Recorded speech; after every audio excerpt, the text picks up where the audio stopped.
My name is Claire. I am 32 years old and work as a cyber forensic expert. Last Christmas, my brother Julian brought his new girlfriend to our family dinner. He paraded her around our parents' living room before stopping in front of my chair.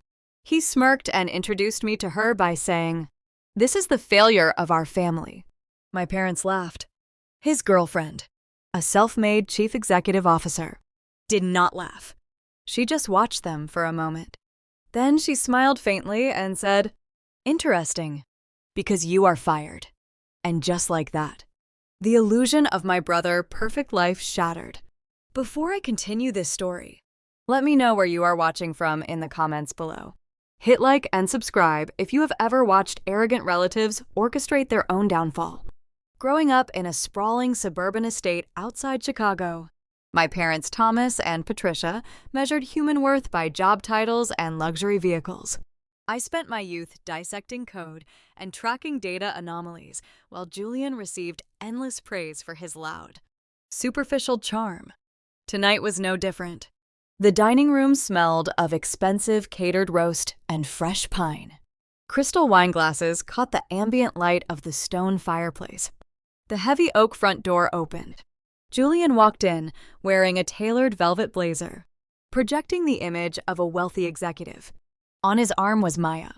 Maya was a 36-year-old African-American woman who built a financial technology empire named Apex Financial from the ground up. She possessed a quiet, unyielding authority. She wore a simple emerald dress. She did not need to speak loudly to command the room. Julian craved that kind of power. He recently secured a vice president of sales position at her company, and he treated Maya less like a partner and more like a trophy to validate his own ego. Julian guided Maya into the dining room. Thomas and Patricia stood up, their faces glowing with manufactured delight. They fawned over Maya, eager to align themselves with her undeniable success. Julian soaked in their admiration. He grabbed a glass of wine and walked past the corner where I sat, observing the network traffic on my tablet.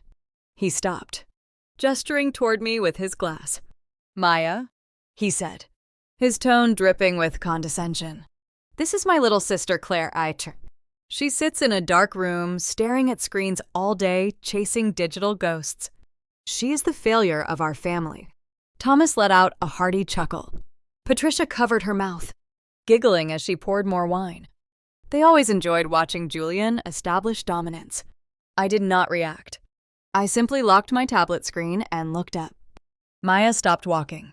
Her gaze drifted from Julian to my parents, and then to me. She analyzed the dynamic in a fraction of a second. The polite, conversational warmth vanished from her face.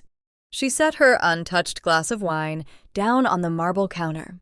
The soft clink of the crystal echoed through the room.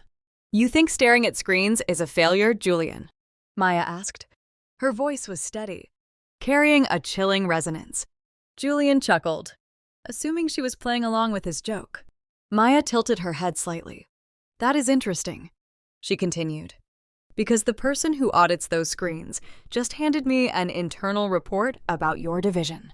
You are fired, Julian." The laughter died in my parents' throats. The smug expression slid off my brother's face, leaving behind a mask of pure shock. He opened his mouth to speak, desperate to salvage his fabricated reality. Before a single word could escape his lips, a harsh, synthetic chime pierced the silence. It was his phone vibrating in his pocket. He pulled the device out with trembling fingers. The bright screen illuminated his pale face. The notification banner was unmistakable. It was an automated, high-priority margin call from a ruthless brokerage firm. The glowing text on his mobile device cast a harsh, pale light across Julian's face. A margin call is not a polite administrative request from a traditional banking institution. It is a financial guillotine. When a retail investor borrows heavy capital on margin to inflate their trading portfolio, they are playing a lethal game with leverage. If the market experiences a sudden downward correction, that leverage becomes a chain around their neck. The brokerage firm demands immediate, liquid cash to cover the bleeding deficit. The stark notification on his screen offered no room for negotiation. It demanded an emergency deposit of $300,000 within 24 hours. Failure to comply meant the firm would initiate a forced liquidation of every asset attached to his name, followed by ruthless legal recovery protocols. Julian stared at the glowing numbers. The tailored velvet blazer he wore to project executive dominance suddenly looked like a cheap, ill-fitting costume. Maya did not wait for his explanation. She did not raise her voice, demand an apology, or create a theatrical scene in our parents' dining room. A seasoned chief executive officer knows that anger is a valuable currency you never spend on a depreciating asset. She simply turned her back on the wreckage. Her designer heels clicked a steady, rhythmic cadence against the hardwood floor as she walked away from the catered dinner. Julian opened his mouth, raising a trembling hand to stop her, but his vocal cords paralyzed. He was trapped between the terrifying reality of his financial notification and the devastating public loss of his corporate status. Maya opened the heavy oak front door and stepped out into the freezing December air. The door clicked shut behind her, a sharp sound that sealed the quiet, suffocating dread inside the house. Thomas and Patricia stood frozen in the center of the room. The aroma of roasted meats and expensive wine soured in the tense atmosphere. Thomas set his crystal wine glass down on the marble counter with a heavy thud. The manufactured delight on his face dissolved into a deep, dangerous shade of crimson. He demanded to know what just happened. He demanded to know why the wealthy woman his son intended to manipulate had just fired him and walked out into the snow. Julian could not look his father in the eyes. His hands shook so violently that his phone slipped from his grip, bouncing against the intricate pattern of the Persian rug. He sank into a dining chair, burying his face in his palms. The arrogant vice president of sales was gone. In his place sat a terrified, cornered boy, realizing his entire world was built on a crumbling foundation of illicit debt. Thomas stepped forward, his voice rising, demanding an answer. Julian choked on his own breath, the truth finally spilling from his lips in a pathetic, broken sequence. He confessed that his lucrative salary at Apex Financial was never enough to fund the illusion he desperately wanted to project. Julian craved the validation of the elite tier of society. He wanted to sit at high-stakes tables, drive European supercars, and prove to Maya that he was her financial equal rather than just an employee. To bridge the gap between his reality and his towering ambition, he turned to risky day trading. He borrowed heavy margins on volatile tech startups, betting everything on a rapid windfall. But the market is an unfeeling entity. It does not care about arrogance. The market corrected downward, and his portfolio bled out in a matter of days. The real betrayal ran much deeper than a failed stock portfolio. Thomas pressed him harder, asking how Julian secured a credit line large enough to borrow that kind of capital in the first place. Julian kept his eyes fixed on the floorboards. He admitted that traditional banks refused his applications. His credit history lacked the collateral required for a six-figure leveraged account. To bypass the strict regulations, he had to use a shadow lender. These unregulated private equity firms require hard, tangible collateral before they wire funds. Julian did not own any property, but his parents did. He confessed that he had accessed the physical safe in their home office a month ago. He extracted the original deed to their sprawling suburban estate. Using forged signatures and his corporate connections, he leveraged their primary residence to secure the hard money loan. If he did not produce the $300,000 by tomorrow, the shadow lender would initiate a hostile foreclosure on the very house we were standing in. The silence in the dining room became thick and oppressive. Any normal parent would react to this confession with profound outrage. A normal father would condemn the son who just gambled their entire life savings away to buy a sports car.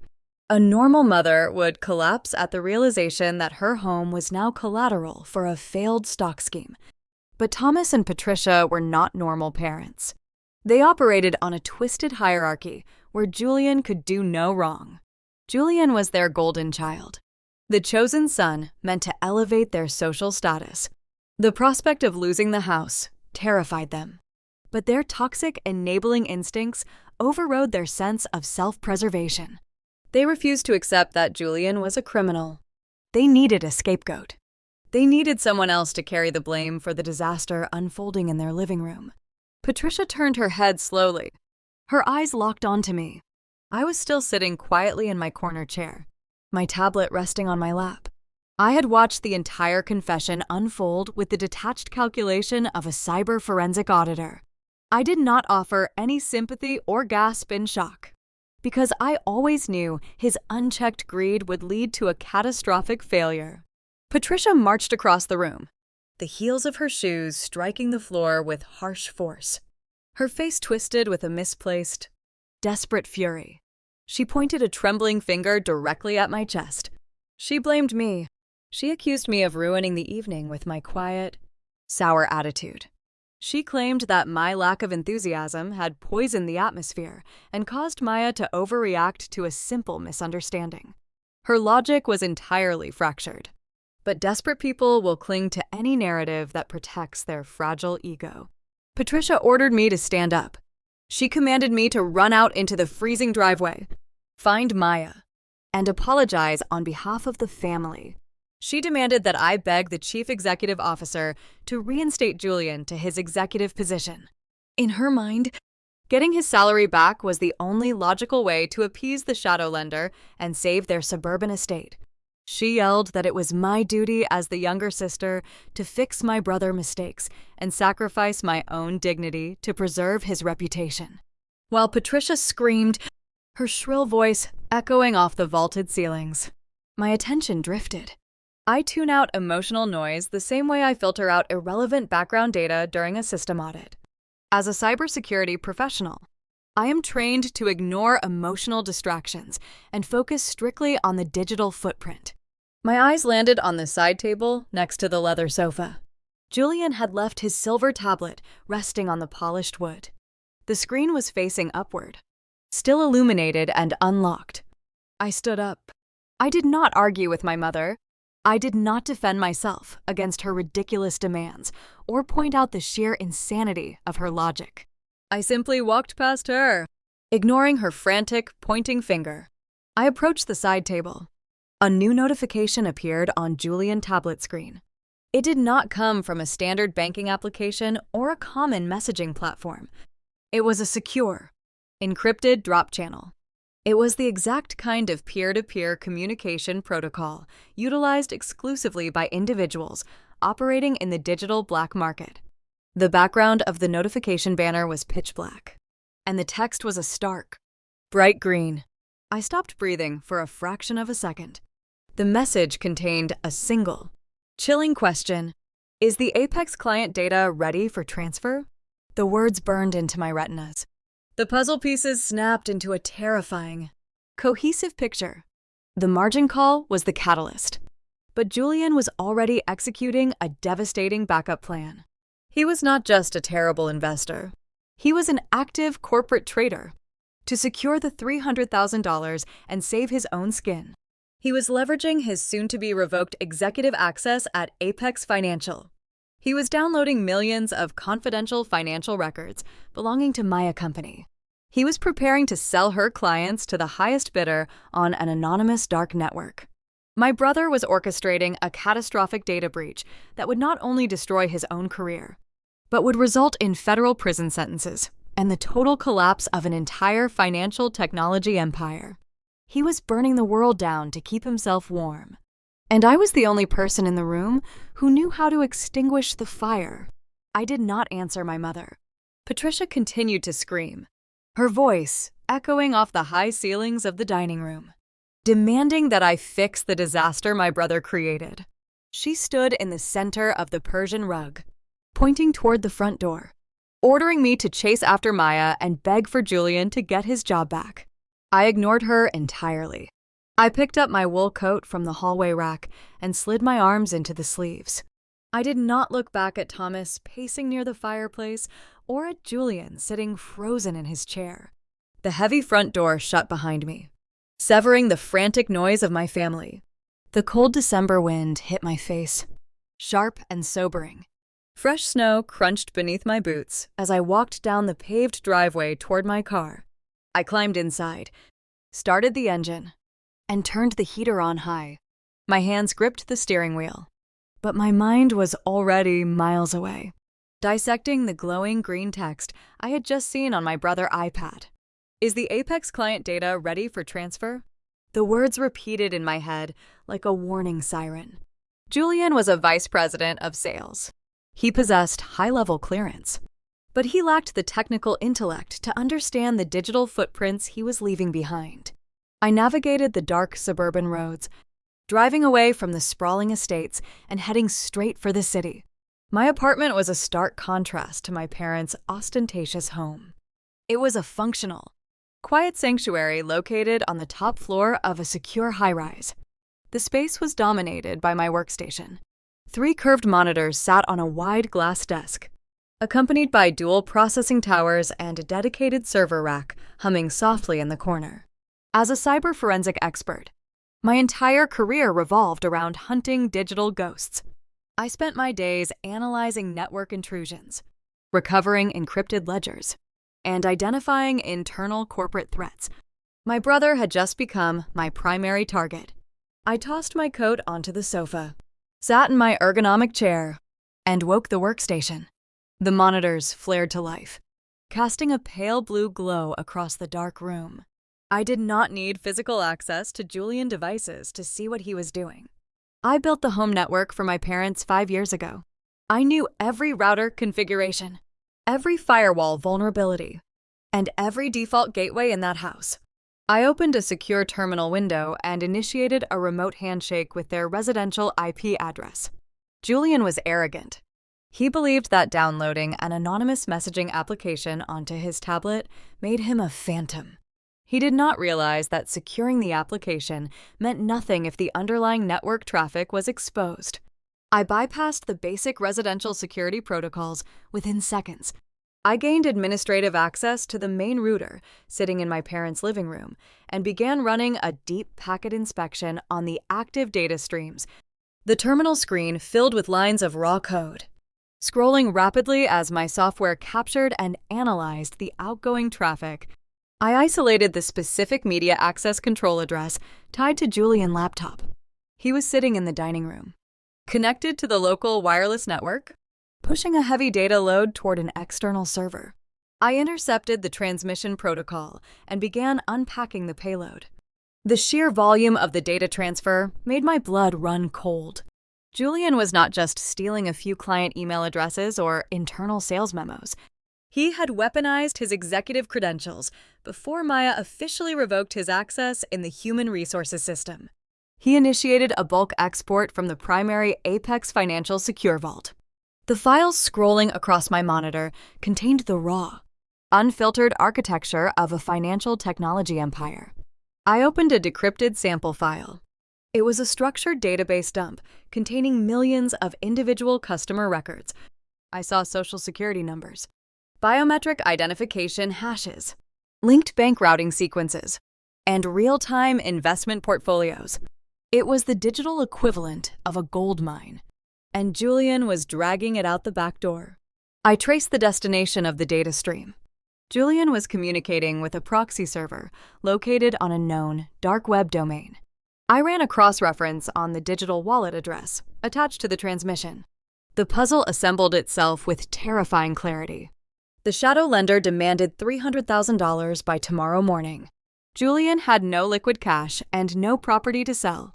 To cover the margin call and save himself from violent retribution, he was auctioning off the identities of every single Apex Financial client to a syndicate of international identity thieves. He was trading millions of innocent lives for a quick cryptocurrency payout to cover his own gambling debts. If this transaction completed, the fallout would be apocalyptic. Apex Financial was a trusted institution. The moment the data hit the black market, federal regulators would freeze the company operations. The Securities and Exchange Commission would launch a relentless investigation. Consumer trust would evaporate overnight, sending the company's stock plummeting into the ground. But the true victim of this breach would be Maya. As the chief executive officer, She bore the ultimate fiduciary responsibility for data security. Julian was not just stealing her clients. He was framing her for catastrophic negligence. If the federal authorities determined that her systems were compromised from the inside, Maya would face congressional hearings, the loss of her corporate license, and potentially a lengthy federal prison sentence. Julian was preparing to destroy the woman he claimed to love just to protect his own ego. I leaned closer to the monitors, my fingers flying across the mechanical keyboard. I needed to map the exact route of the data transfer to understand how close he was to completing the sale. As I traced the relay nodes, a new, horrifying variable emerged from the code. Julian was a salesman, not a network engineer. He understood the concept of hiding his identity, but his execution was fatally flawed. When a professional hacker moves stolen data, they bounce the signal through dozens of offshore servers to mask the origin point. Julian tried to utilize a virtual private network, but he misconfigured the primary routing protocol. He failed to mask the initial uplink. Instead of hiding the origin, he inadvertently hard-coded the host address directly into the payload header. I stared at the origin IP address blinking on my screen. It was not routed through a coffee shop or a public library. The data breach was anchored directly to the residential router in my parents' house. The legal implications of that error were staggering. When the Federal Bureau of Investigation Cyber Division detected the sale of the Apex database, they would not knock on Julian luxury apartment door in the city. Their tracking algorithms would follow the digital breadcrumbs straight to the suburban estate. Federal agents would raid the property at dawn. They would seize the servers, the computers, and the physical house as evidence of a massive cybercrime ring. Thomas and Patricia would be dragged out of their home in handcuffs. Under federal conspiracy laws, the owner of the network hosting the stolen data is treated as an active accomplice. My parents would be charged with harboring a cybercriminal, facilitating federal wire fraud, and violating national data security acts. Julian was not just using their house as collateral for a shadow loan. He was using his own mother and father as human shields against the FBI. I sat back in my chair, the ambient hum of the server rack filling the silence of my apartment. I held the undeniable proof of a federal crime in my hands. The data packets were logged. The IP addresses were verified. The motive was clearly established by the margin call. I possessed the power to sever the connection right now, to lock Julian out of the router and block the data transfer before it reached the dark web buyer. I picked up my phone from the glass desk. I needed to contact Maya immediately. She needed to lock down the Apex internal servers and initiate an emergency security audit before Julian could export another file. I unlocked the screen and opened my contact list, scrolling down to find her private number. I prepared to explain that the man she just fired was currently trying to orchestrate the downfall of her entire life's work. My thumb hovered over the call button. Before I could press the glass, a sudden shift in the ambient noise of my apartment broke my concentration. I keep a large flat-screen television mounted on the wall across from my workstation, permanently tuned to a prominent financial news network. I leave it on mute to monitor market trends while I work. Out of the corner of my eye, I saw the standard stock ticker at the bottom of the screen suddenly vanish. The blue and white graphics of the regular broadcasting schedule transitioned into a stark, glaring red banner. The words "breaking news" flashed across the top of the display. I lowered my phone, my eyes locking onto the television. The anchor sitting at the news desk possessed a grave, urgent expression. I reached for the remote control and unmuted the audio. The voice of the reporter filled my quiet apartment, discussing an explosive, unverified development regarding one of the most prominent financial technology firms in the country. The camera angle shifted, cutting away from the news anchor to display a live feed from a different studio. Sitting in a leather chair, wearing the same tailored velvet blazer he wore to my parents' dining room just an hour ago, was Julian. He was not hiding in the shadows. He was not cowering from the shadow lender or apologizing for his margin call. He was sitting under the bright studio lights of a national television broadcast, staring directly into the camera lens with a look of manufactured, righteous indignation. The banner beneath his face identified him as the former vice president of sales for Apex Financial. The phone in my hand vibrated. A cold, heavy sensation against my palm. The situation had just escalated beyond a quiet digital theft. Julian was cornered. And a cornered animal does not surrender. It attacks. Before I could warn Maya about the data breach, my brother opened his mouth on live television, ready to unleash a smear campaign that would set the entire financial sector on fire. The face of my brother dominated the television screen. The bright studio lighting erased the panicked sweat that had coated his forehead just an hour ago in our parents' dining room.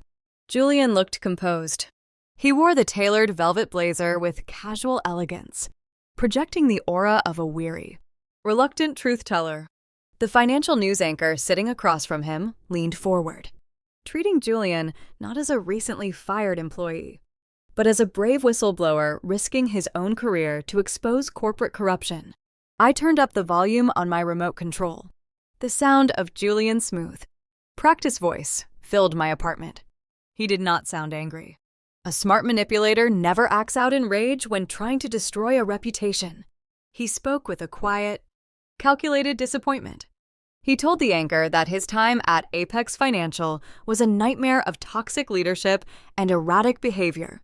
He painted Maya as a tyrant who ruled through intimidation and retaliatory tactics. He claimed she discriminated against any executive who dared to question her financial models, and that his sudden termination tonight was a direct result of him discovering systemic irregularities in the company ledgers. He was executing a preemptive strike. Julian knew the margin call and the shadow syndicate loan were going to ruin him. He knew Maya would likely initiate an internal audit the moment she returned to her office. Before she could expose his theft, he decided to burn her public credibility to ashes. The anchor asked for proof. Julian reached into a sleek, leather portfolio resting on the studio desk and withdrew a thick stack of printed documents. The broadcast cut to a full-screen graphic, displaying high-resolution scans of the pages. I leaned closer to my monitors. As a cyber forensic expert, I recognized the structural formatting of Apex Financial internal reporting. I also recognized a digital forgery when I saw one. Julian had weaponized his sales access to download legitimate financial templates, but he had manually altered the data fields. He inflated the liability columns and deleted key revenue streams. He orchestrated a narrative that made Apex Financial look like a failing enterprise.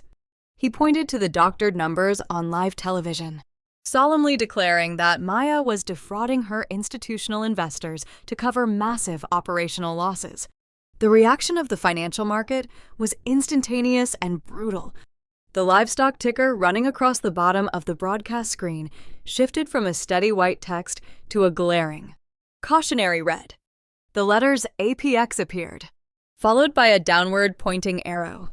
The algorithmic trading bots that govern the modern stock market do not wait for federal investigations or audited truth. They react to negative sentiment in milliseconds.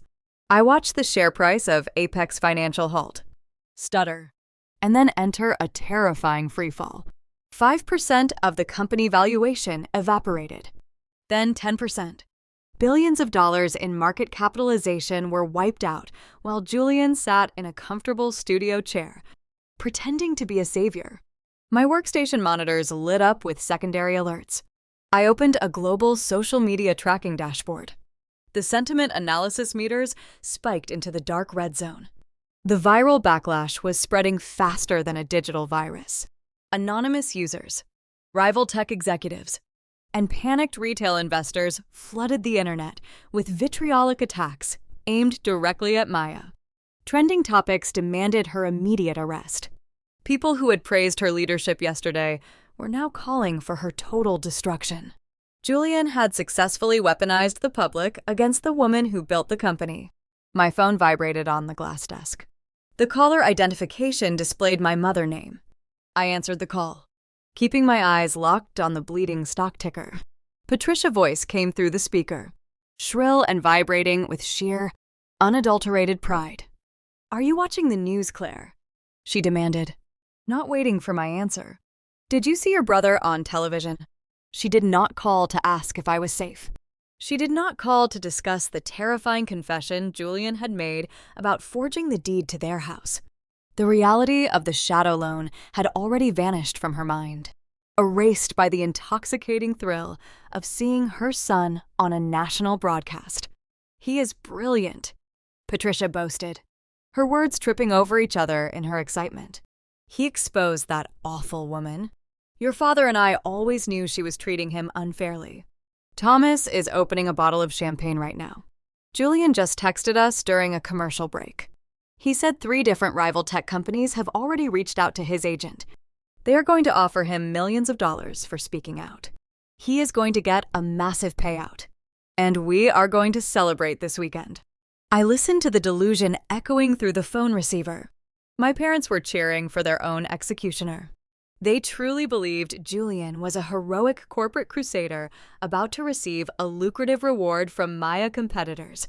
They were entirely blind to the fact that Julian was drowning in illicit debt, that their house was collateral for a ruthless syndicate, and that the FBI would eventually trace the stolen dark web data straight to their suburban router.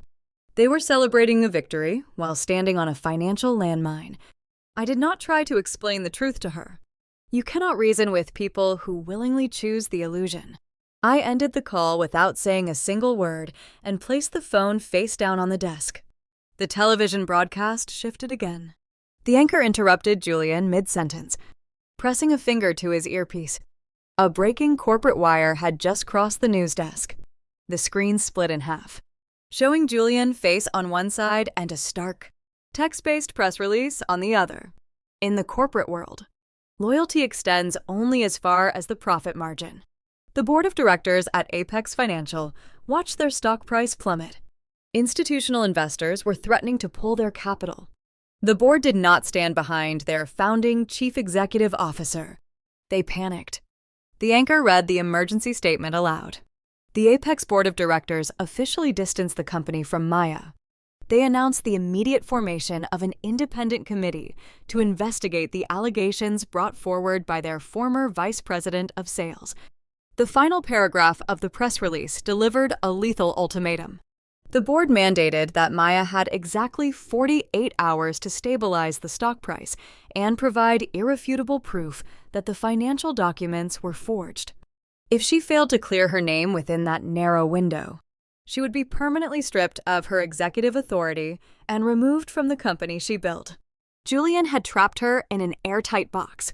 By dumping the forged documents on live television, he forced Maya to spend the next 2 days fighting a public relations nightmare.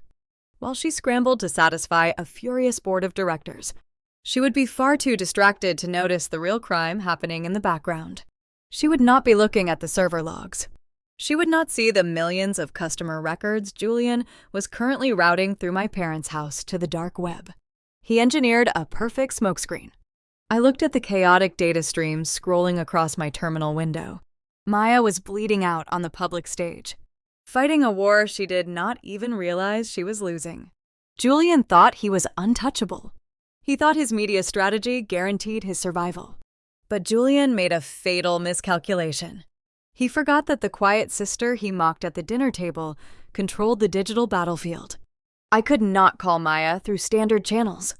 Her corporate phone lines would be jammed by panicked investors, angry board members, and aggressive journalists.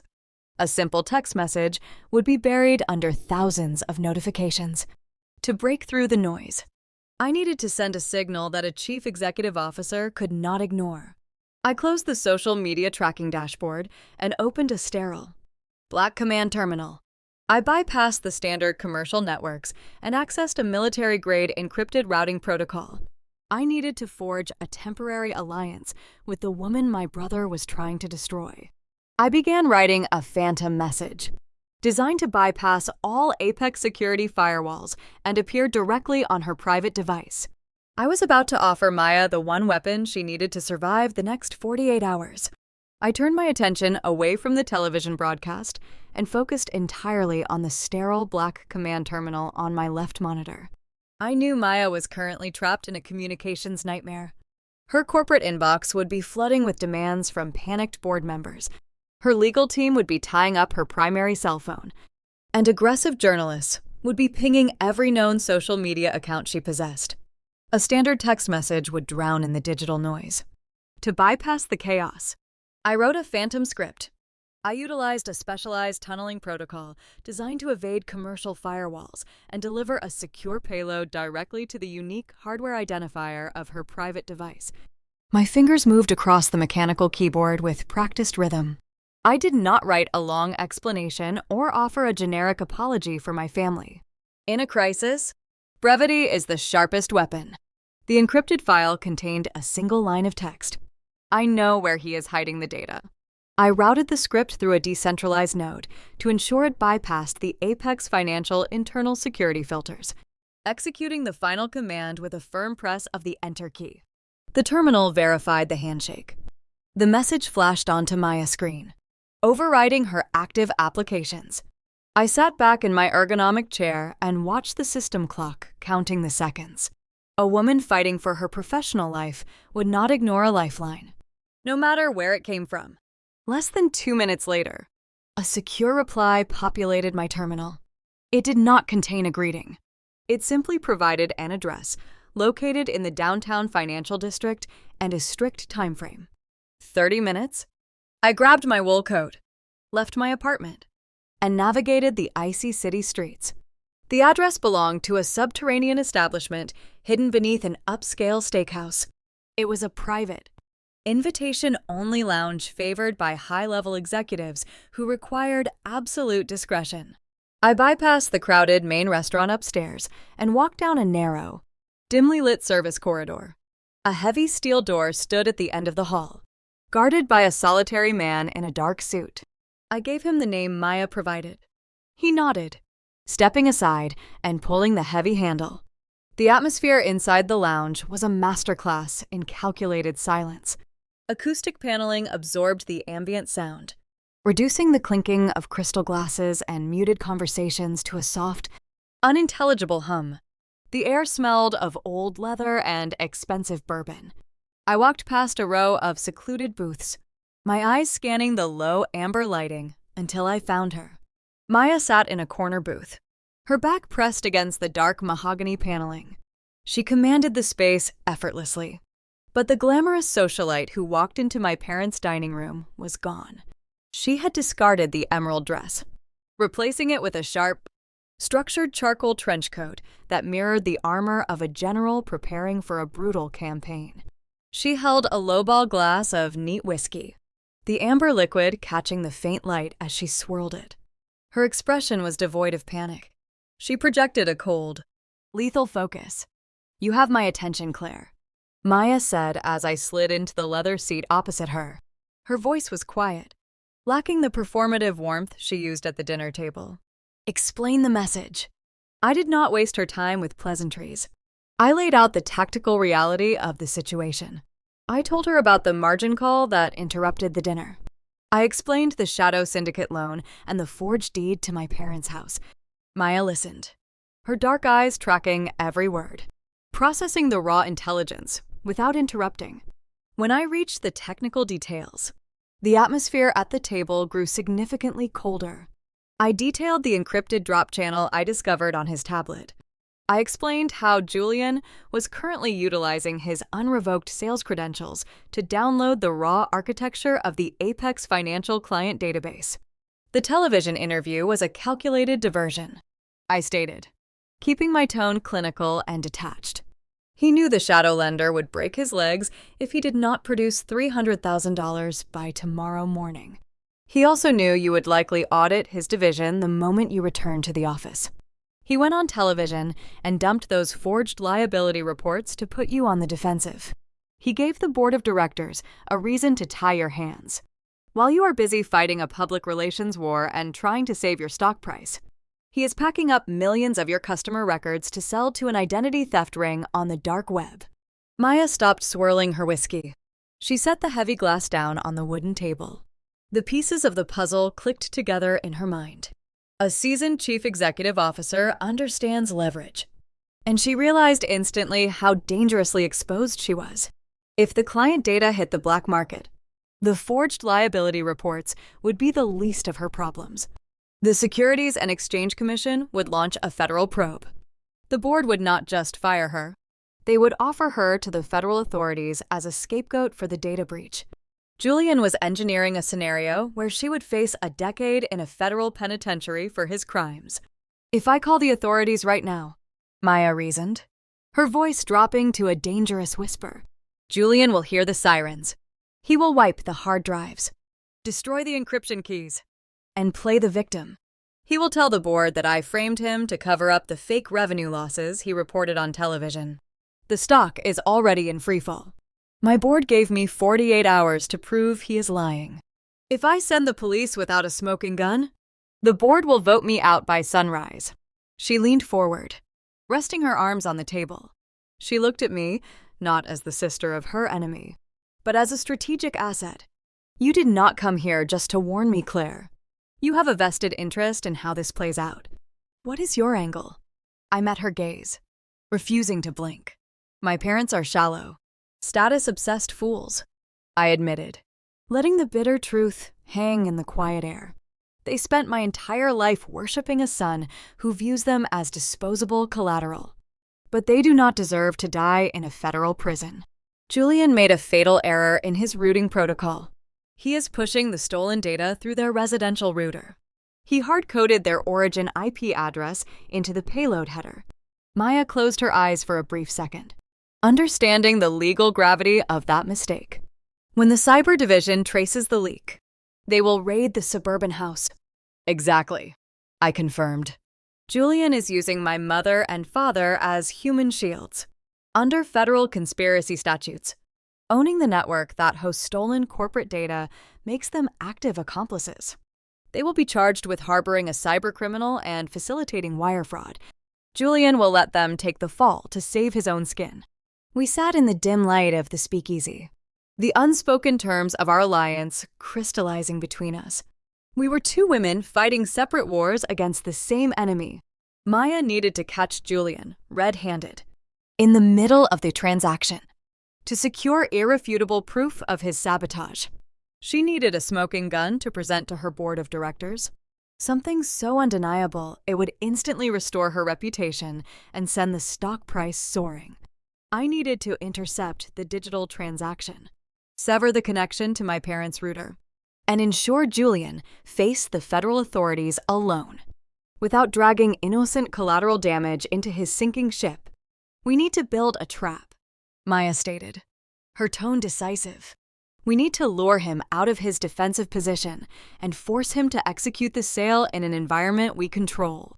I will build the honeypot," I offered, outlining the strategy.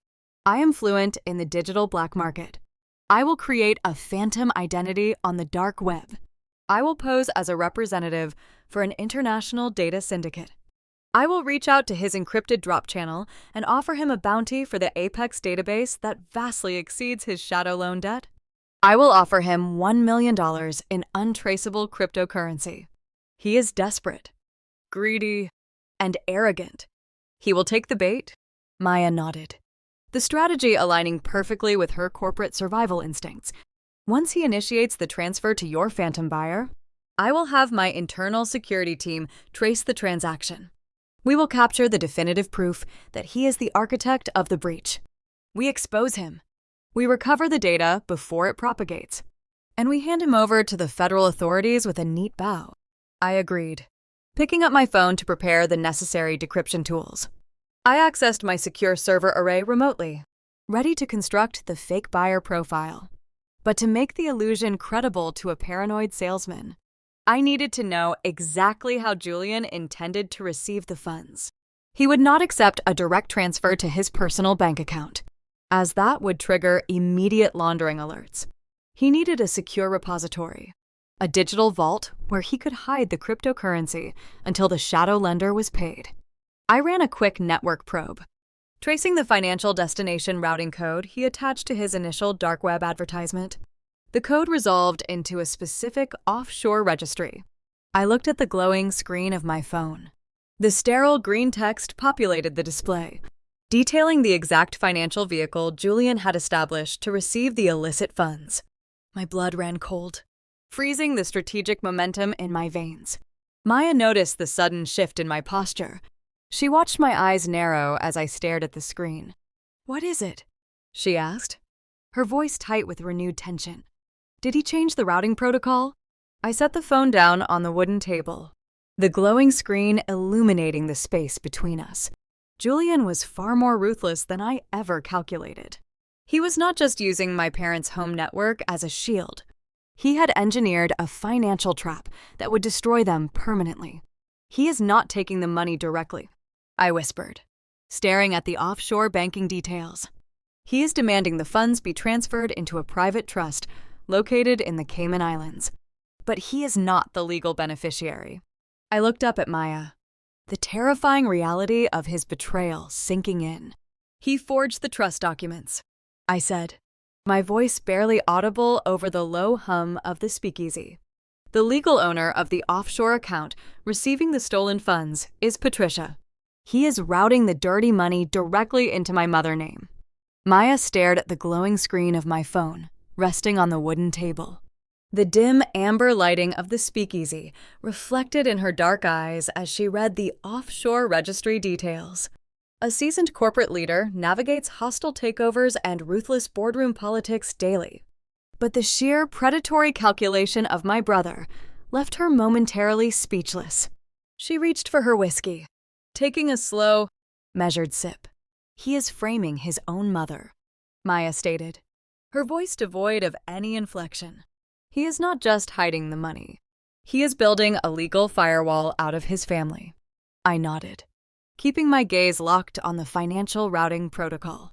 Julian was a sociopath disguised in a tailored blazer. He knew the margin call was a ticking clock. He knew the Shadow Syndicate would deploy violent measures if he failed to produce the funds. But his contingency plan was a masterpiece of cowardly self-preservation. He registered a shell corporation in Delaware months ago, layering it beneath a holding firm in Panama, and anchoring the final financial vehicle in a private trust in the Cayman Islands. The offshore trust was a digital fortress designed to receive illicit funds and launder them into clean, usable capital. But Julian did not put his own name on the beneficiary documents. He used Patricia.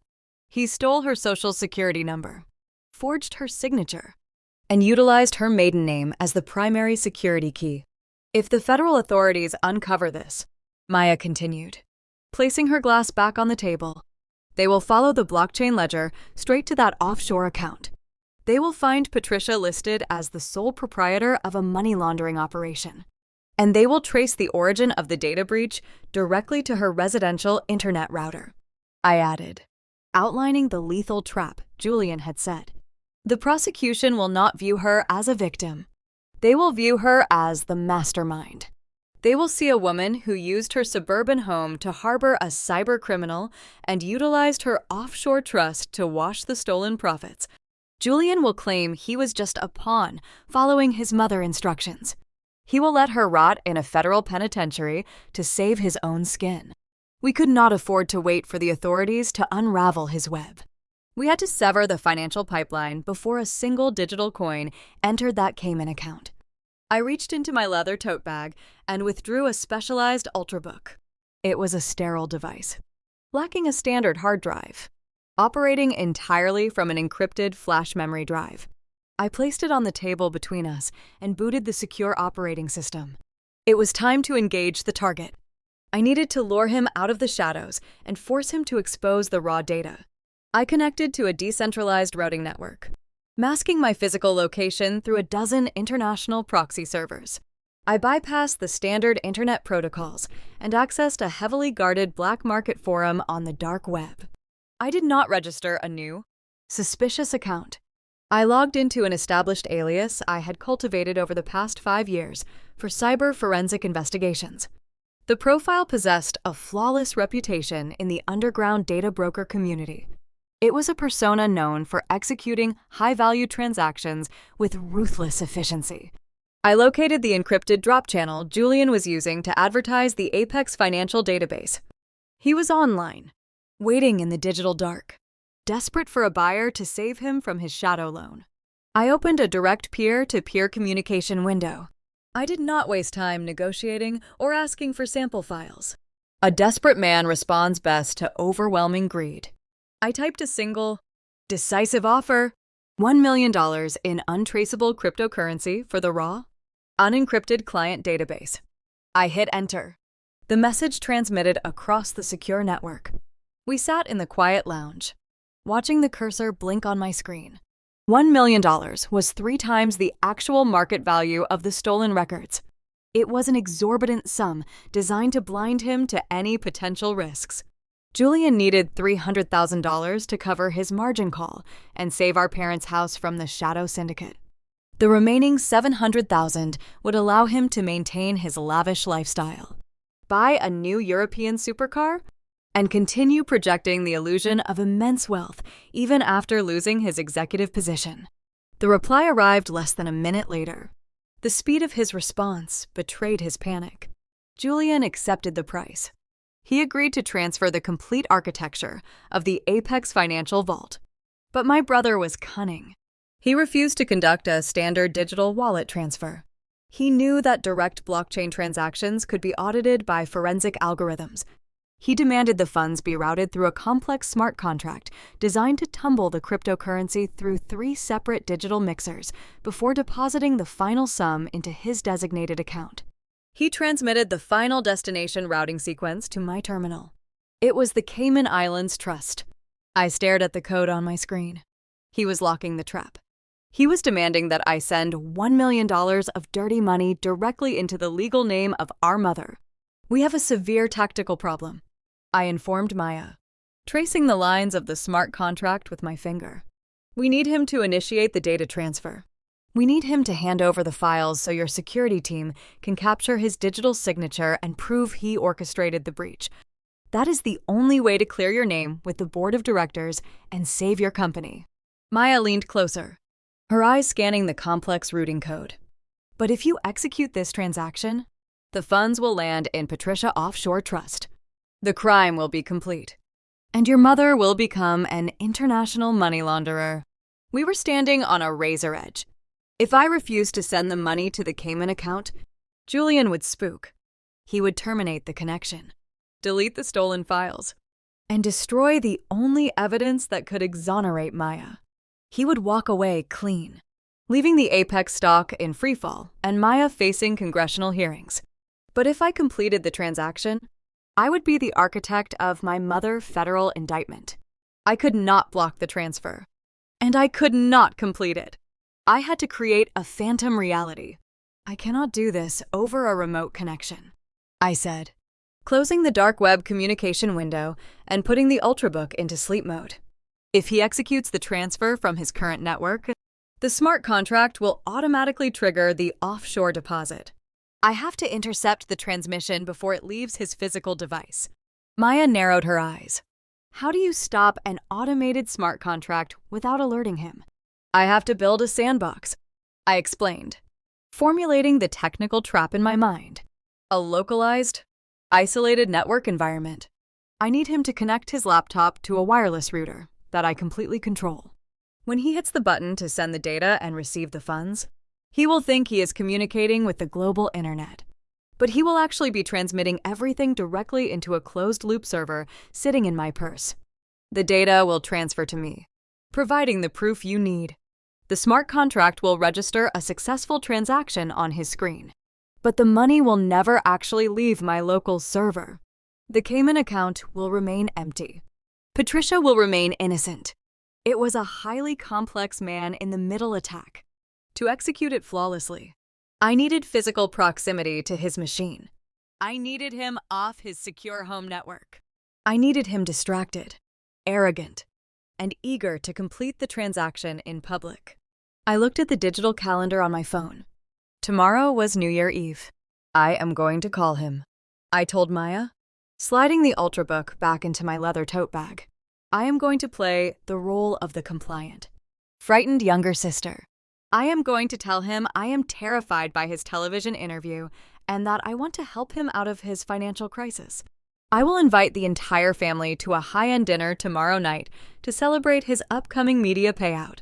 Maya watched me, a faint, dangerous smile finally breaking through her cold exterior. You are going to bring him into a controlled environment. I am going to bring him to the Grand Crest Hotel, I confirmed. The Rooftop restaurant caters to the elite. Julian will not be able to resist the optics of a luxury New Year Eve dinner. He will bring his encrypted laptop, believing he is untouchable.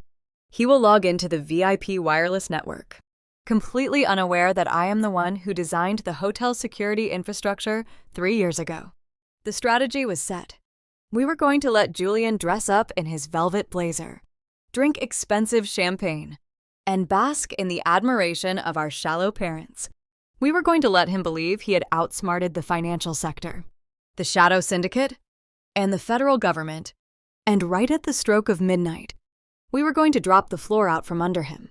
I stepped out of the dimly lit speakeasy and walked into the freezing night air.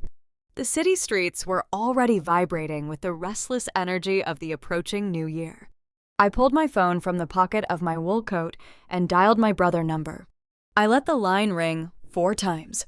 I needed those few seconds to slow my heart rate and modulate my vocal cords. To trap a narcissist, you must feed his ego. You must project the exact image of submission he craves. When Julian finally answered the call, his voice carried the sharp, impatient tone of a corporate titan fielding endless demands from his subordinates. I did not match his aggressive energy. I spoke softly, allowing a manufactured tremor to seep into my words. I told him I watched the television interview. I told him the sight of his public defiance frightened me. I spun a pathetic, yielding narrative, claiming that our parents were right all along. I played the role of the bitter, irrelevant sister who finally recognized the superiority of her older sibling. To solidify the illusion, I offered a tangible sacrifice. I told Julian I wanted to help him navigate his transition between executive roles. I offered to hand over my primary savings passbook, claiming the funds could help cover his immediate legal fees against Maya. The bait was set, and the predator took it without hesitation. Julian let out a low, patronizing sigh, savoring the sound of my fabricated surrender. He accepted the financial tribute, instructing me to meet the family for dinner to celebrate his upcoming media payout. He demanded we dine at the Rooftop restaurant of the Grand Crest Hotel. He chose the venue for its elite optics. He needed a luxurious stage to perform his victory lap. I agreed instantly, promising to bring the bank documents. The Grand Crest is a towering monolith of steel and glass overlooking the frozen river. 3 years ago, the hotel management group hired my cybersecurity firm to audit their internal hospitality networks. I knew their digital infrastructure better than their own technical staff. And I knew they never purged the administrative backdoor protocols I installed during my audit. I arrived at the Rooftop restaurant 2 hours before our dinner reservation. The dining room was a cathedral of manufactured prestige. Crystal chandeliers hung low over velvet booths, and panoramic glass windows offered a sweeping, unobstructed view of the city skyline. I requested a secluded table in the far corner, creating a physical buffer between our gathering and the live jazz band playing near the bar. I sat down, placed my heavy leather tote bag on the floor, and extracted a modified micro-router no larger than a deck of cards. I ordered a glass of sparkling water, resting my phone on the table to mask my hand movements, using my old administrative credentials. I bypassed the hotel firewall and spliced my rogue hardware directly into their VIP wireless network. In less than 10 minutes, I constructed the digital honeypot. I created a localized virtual sandbox. It was a flawless, mirrored replica of the global internet. Anyone connecting to this specific network node would believe they were browsing the open web, navigating to legitimate websites, and accessing secure financial portals. But the reality was a closed loop. Every single packet of data transmitted over that connection would route straight into the encrypted server resting in my purse. The digital snare was armed, invisible, and waiting for its target. They arrived exactly at 8 o'clock. The private elevator doors parted, and my family stepped onto the rooftop. Thomas and Patricia walked with their heads held high, wearing tailored evening clothes that projected their desperate need for societal validation. Julian walked between them, wearing a crisp charcoal suit, radiating the aura of a conquering hero. Under his right arm, he carried a sleek leather messenger bag, the rigid rectangular silhouette of his laptop pressed against the expensive leather. He was bringing the dark web transaction directly to the dinner table. Julian could not risk leaving the device in his apartment. The deadline for his Shadow Syndicate loan was expiring at dawn. He needed to execute the sale of the Apex Financial Client database tonight, collect his illicit cryptocurrency, and launder the funds through Patricia Offshore Trust before the sun came up. He walked toward my corner table with a confident, predatory stride. He did not look like a man staring down the barrel of a federal indictment. He looked like a king preparing to claim his permanent throne. The waiter arrived immediately, pouring vintage champagne into our crystal flutes. Thomas raised his glass, his face flushed with unearned pride. He delivered a lengthy, fawning toast to Julian, praising his courage for standing up to a toxic chief executive on national television. Patricia echoed the sentiment, reaching across the white tablecloth to pat her son's hand. She wore a new pearl necklace, smiling brightly, oblivious to the terrifying reality that her name was currently listed as the primary beneficiary of a Cayman Islands money laundering registry. They toasted to his future, to his incoming media contracts, and to the inevitable destruction of Maya. Julian soaked in the adoration. He took a slow sip of his champagne and leveled his gaze at me. His eyes were cold, calculating, and filled with patronizing pity. He reached his hand out, palm facing up, demanding the tribute I promised on the phone. I opened my purse, pulled out a thick envelope containing the physical passbook to a minor savings account, and handed it across the table. Julian took the envelope, sliding it into the inner pocket of his charcoal suit jacket with a dismissive smirk. The gesture sealed his delusion. He believed he had won. He thought he successfully extorted his former employer, outsmarted a violent lending syndicate, and subjugated his rebellious sister all within a span of 24 hours. He felt untouchable. The jazz band transitioned into a slow, rhythmic tempo. Julian checked his heavy designer watch. The midnight deadline was approaching. The phantom dark web buyer I created was waiting for the payload. Julian cleared his throat, setting his empty champagne flute down on the pristine linen. He offered a polite, hollow excuse to our parents, claiming he needed to finalize a lucrative consulting contract with a rival tech firm before the new year officially began. Thomas and Patricia nodded eagerly, encouraging his relentless work ethic. Julian unzipped the leather messenger bag and extracted the encrypted laptop. He placed the heavy aluminum device on the table, pushing his silverware aside to make room. He flipped the screen open. The keyboard illuminated, casting a pale glow against his chin. I sat directly across from him, resting my hands in my lap, watching his fingers glide across the trackpad. He bypassed his local cellular data connection, opting to use the hotel high-speed VIP wireless network to execute the heavy data transfer. He clicked the network icon on his screen. He scanned the available options and selected the secure node I had just fabricated. He typed in his credentials.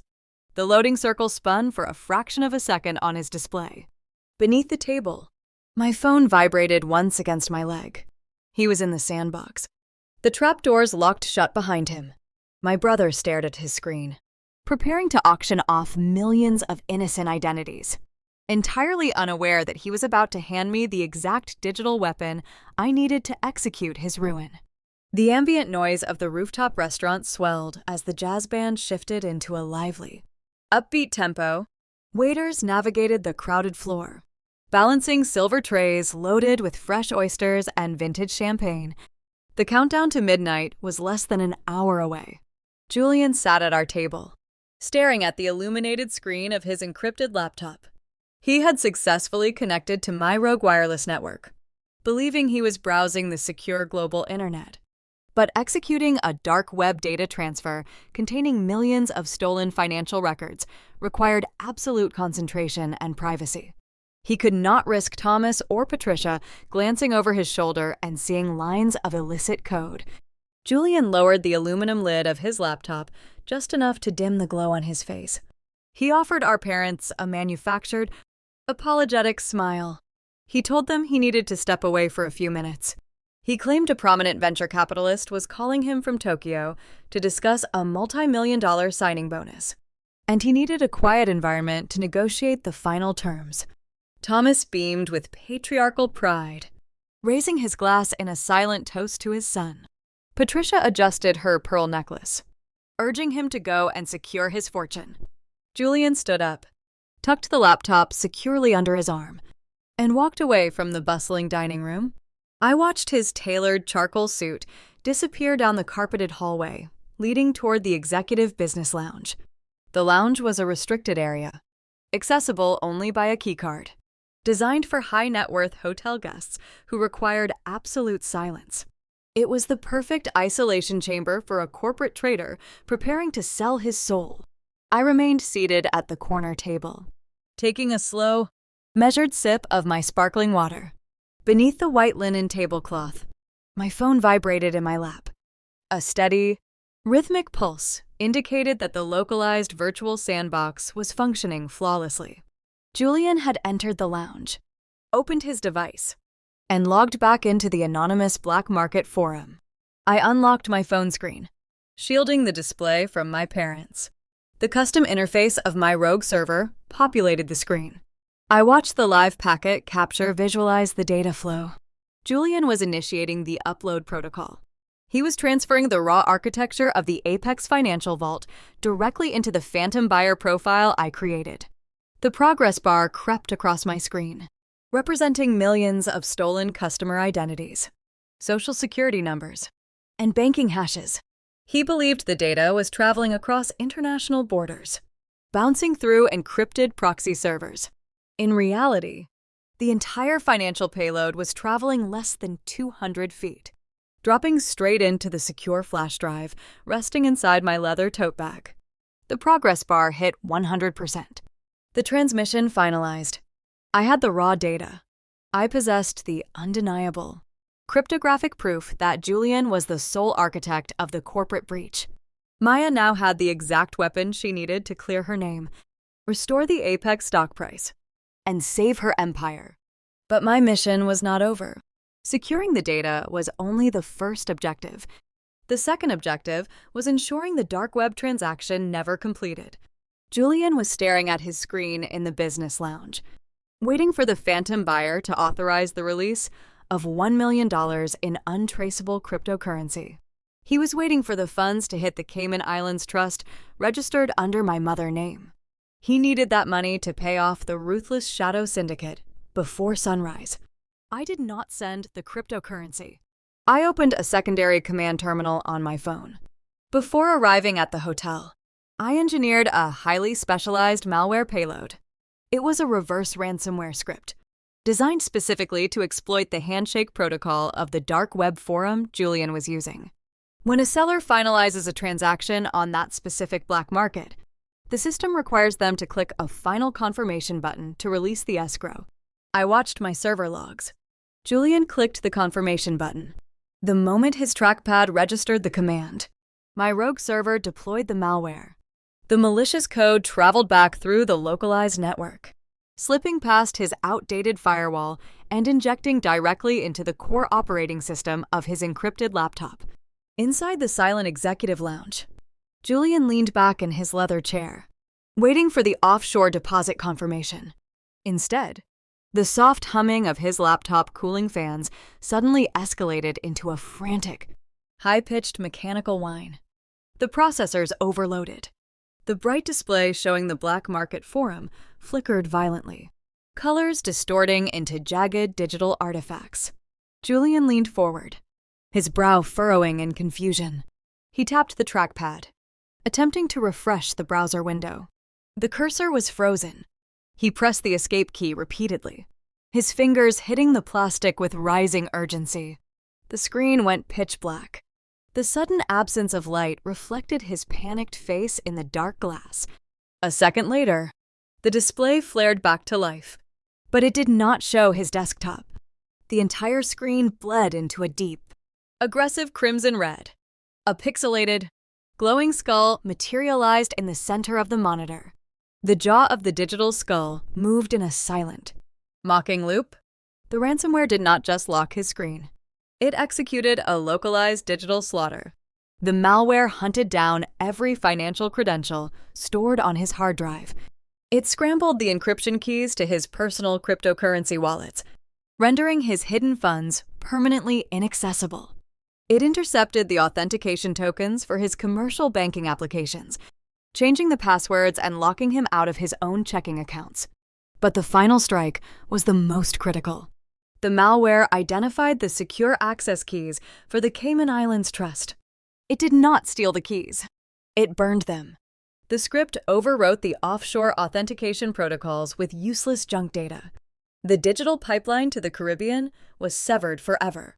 No funds could enter, and no funds could leave. The money laundering firewall he built around Patricia was destroyed before it could ever be used. Beneath the glowing red skull, a single line of stark white text crawled across the screen. System locked. Data is being transmitted to the Federal Bureau of Investigation. Julian stopped breathing. The oxygen evaporated from the quiet lounge. He stared at the word federal. The narcissistic illusion that shielded him from reality shattered into 1,000 irreparable pieces. The Shadow Syndicate was coming for his parents' house at dawn, and he had zero capital to pay them. His offshore contingency plan was burned. His laptop was a brick, and whoever engineered this attack was currently forwarding his physical location and his stolen corporate data directly to federal law enforcement. He did not try to reboot the machine. A cold, visceral terror hijacked his nervous system. His skin turned the color of old parchment. The tailored charcoal suit suddenly felt like a straitjacket. He slammed the aluminum lid shut, the sharp crack echoing in the empty room. He grabbed the ruined device, shoved it into his leather messenger bag, and ran toward the exit. Back at the corner table, the jazz band reached a soaring crescendo. Thomas and Patricia were laughing, sharing a dessert plate, entirely oblivious to the catastrophe unfolding down the hall. I sipped my water, slipping my phone back into my purse. The Sandbox network was deactivated. The rogue router went dormant. The trap was sprung, and the prey was bleeding out. Julian stumbled back into the dining room. He did not walk with the confident stride of a conquering executive. His steps were erratic and uncoordinated. He bumped into a waiter carrying a tray of empty glasses, barely acknowledging the collision. Sweat beaded along his hairline, soaking into the crisp collar of his expensive shirt. He reached our table and dropped heavily into his chair, his chest heaving as he struggled to pull air into his lungs. Thomas stopped laughing. He noticed the pale, sickly complexion of his golden son. Patricia set her dessert fork down, her maternal instincts finally detecting a genuine threat. She reached across the table, asking Julian if he was feeling ill. She asked if the venture capitalist from Tokyo had delivered bad news. Julian could not speak. His vocal cords were paralyzed by the sheer magnitude of his ruin. He shook his head frantically, his eyes darting toward the elevator doors, expecting federal agents to storm the rooftop at any second. Before he could formulate a lie to pacify our parents, a tall man wearing a pristine black suit approached our corner table.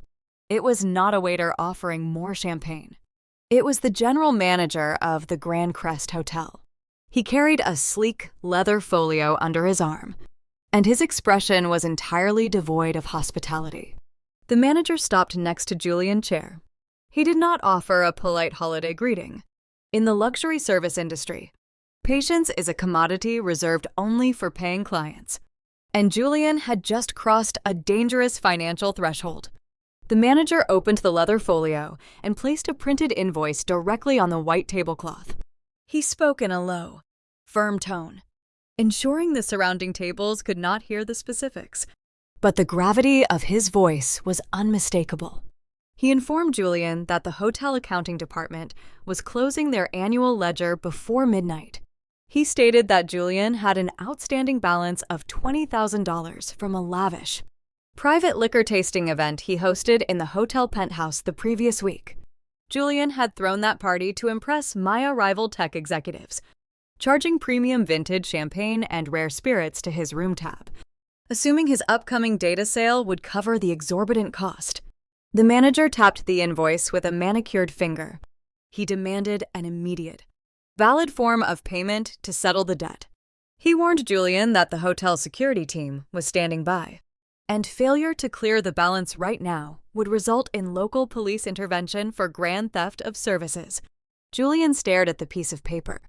$20,000 was pocket change for the man he pretended to be, but the ransomware had just hard-locked his entire financial existence.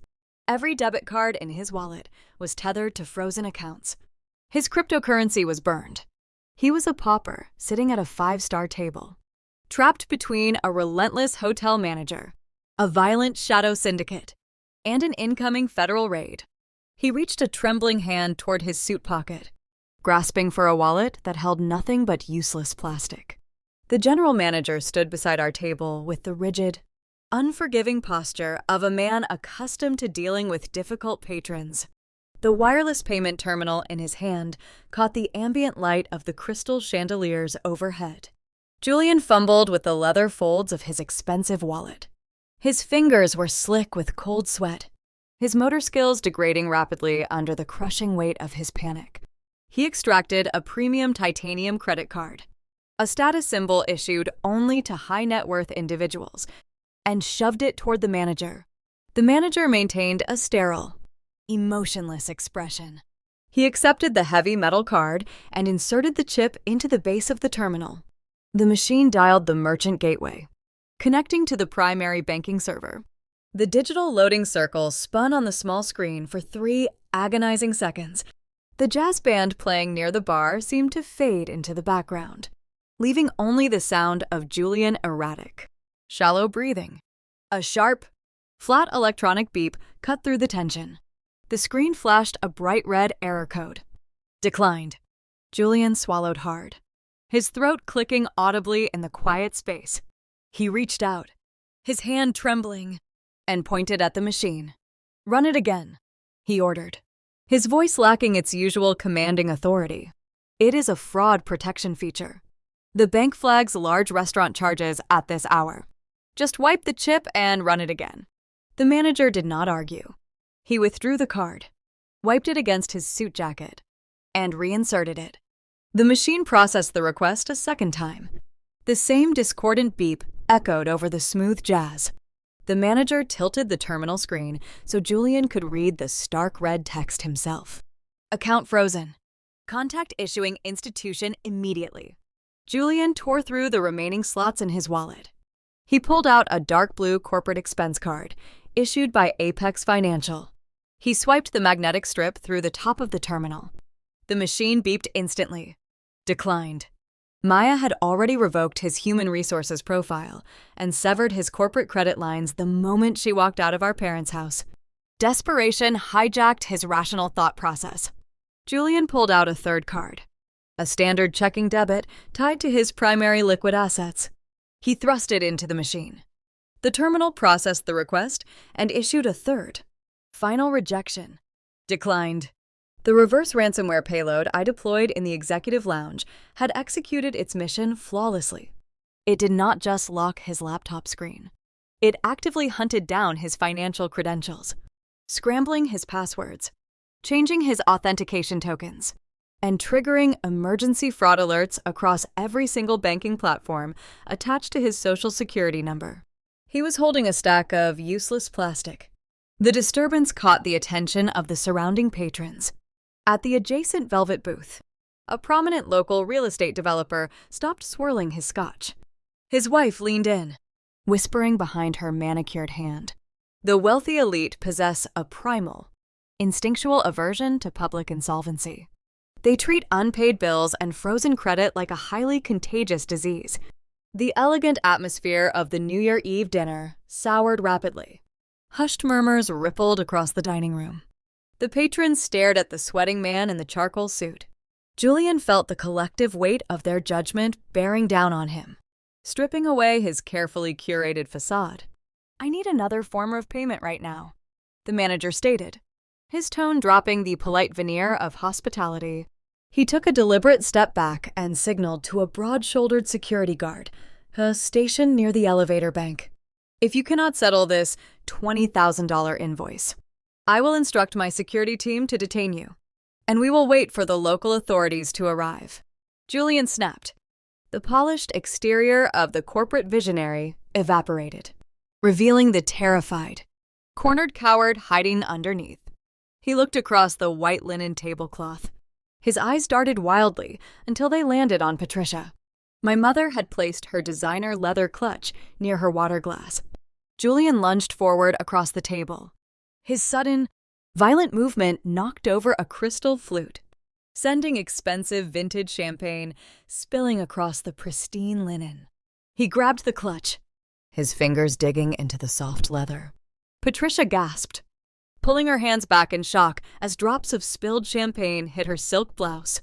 "Julian, what are you doing?" she cried out, her voice pitching high with alarm. Thomas slammed his fist down on the table, demanding his son explain himself. Julian ignored his father entirely. He ripped the gold clasp of the clutch open, digging frantically through her cosmetics, tissues, and receipts. He found her primary credit card. It was the joint account she shared with Thomas, the account holding the liquid remnants of their retirement funds. Julian snatched the card and shoved it directly into the chest of the hotel manager. "Use this one," Julian panted, his eyes wide and manic, darting between the manager and the approaching security guard. "Charge the $20,000 to her name. Do it right now. Run the card." The manager accepted the plastic with visible disgust. He inserted the chip into the terminal. The entire table stared at the small digital screen.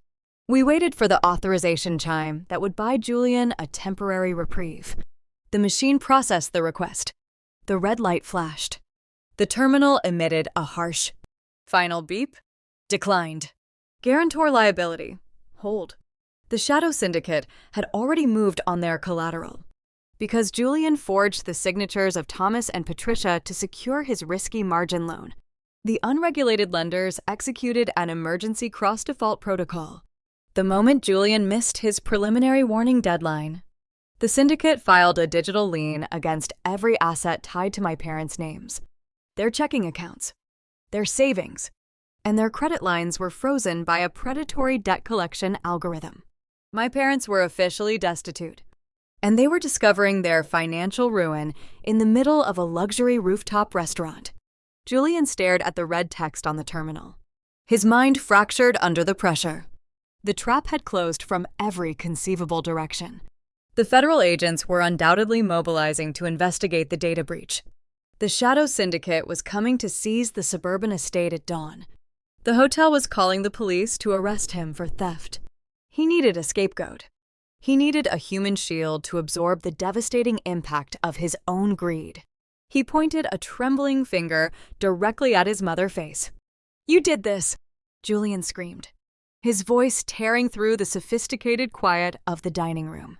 He abandoned all pretense of dignity, shrieking like a cornered rat. Dozens of wealthy diners turned their heads in sheer shock. "You and Dad pushed me into this lifestyle. You demanded I buy that European car to impress the neighbors. You wanted me to manipulate Maya so you could brag to your country club friends about my status." Patricia sat frozen, her mouth opening and closing without producing a single sound. The son she worshipped, the golden child she protected at my expense, was actively immolating her in public. Julian did not stop. He threw her directly into the line of federal fire, ensuring his own survival at the cost of her freedom. "The Cayman Islands Trust is in your name," Julian yelled, making sure the real estate developer in the next booth heard every single word. "The offshore accounts, the money laundering transfers, it is all registered to your Social Security number. When the Federal Bureau of Investigation raids our house tomorrow morning, you tell them it was your idea. You tell them you set up the laundering operation to hide the money.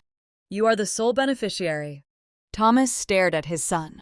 The patriarch who spent 30 years measuring human worth by job titles and salary brackets watched his legacy crumble into ash. He realized his son was not a genius executive. Julian was a parasite who had just framed his own mother for international financial crimes to avoid paying a catering bill. The sheer stress of the revelation, combined with the loss of his entire life savings, hit Thomas with the force of a physical strike. The color drained from my father's face, replaced by a sickly, ashen gray. He reached up with a trembling hand, clutching the fabric of his tailored shirt directly over his heart. He gasped for air, a wet, ragged sound escaping his throat as his chest tightened. He slumped backward into the plush dining chair, his eyes wide with pain and terror, paralyzed by the physiological toll of his ruin. Patricia let out a hollow, agonizing wail. She collapsed forward, burying her face in her hands. Her new pearl necklace tangled in her fingers as she wept openly on the champagne-soaked tablecloth. The loving, superior family facade was entirely eradicated, replaced by a public spectacle of raw betrayal and impending arrest. I remained in my seat, sipping the last drop of my sparkling water. I watched Julian pace near the table, breathing heavily, looking around the room for an exit route. He had sacrificed his parents to buy himself a few more minutes of freedom. Before the hotel security guard could place a heavy hand on Julian's shoulder, a distinct, melodious chime echoed from the far end of the room. The private VIP elevator, a separate transport car reserved strictly for dignitaries and executive buyouts, arrived at the rooftop. The heavy brass doors slid apart. The sudden, blinding flash of a high-burst camera illuminated the dim corridor, capturing the attention of every patron in the restaurant. Maya stepped out onto the carpet. She was no longer wearing the protective trench coat from the underground speakeasy.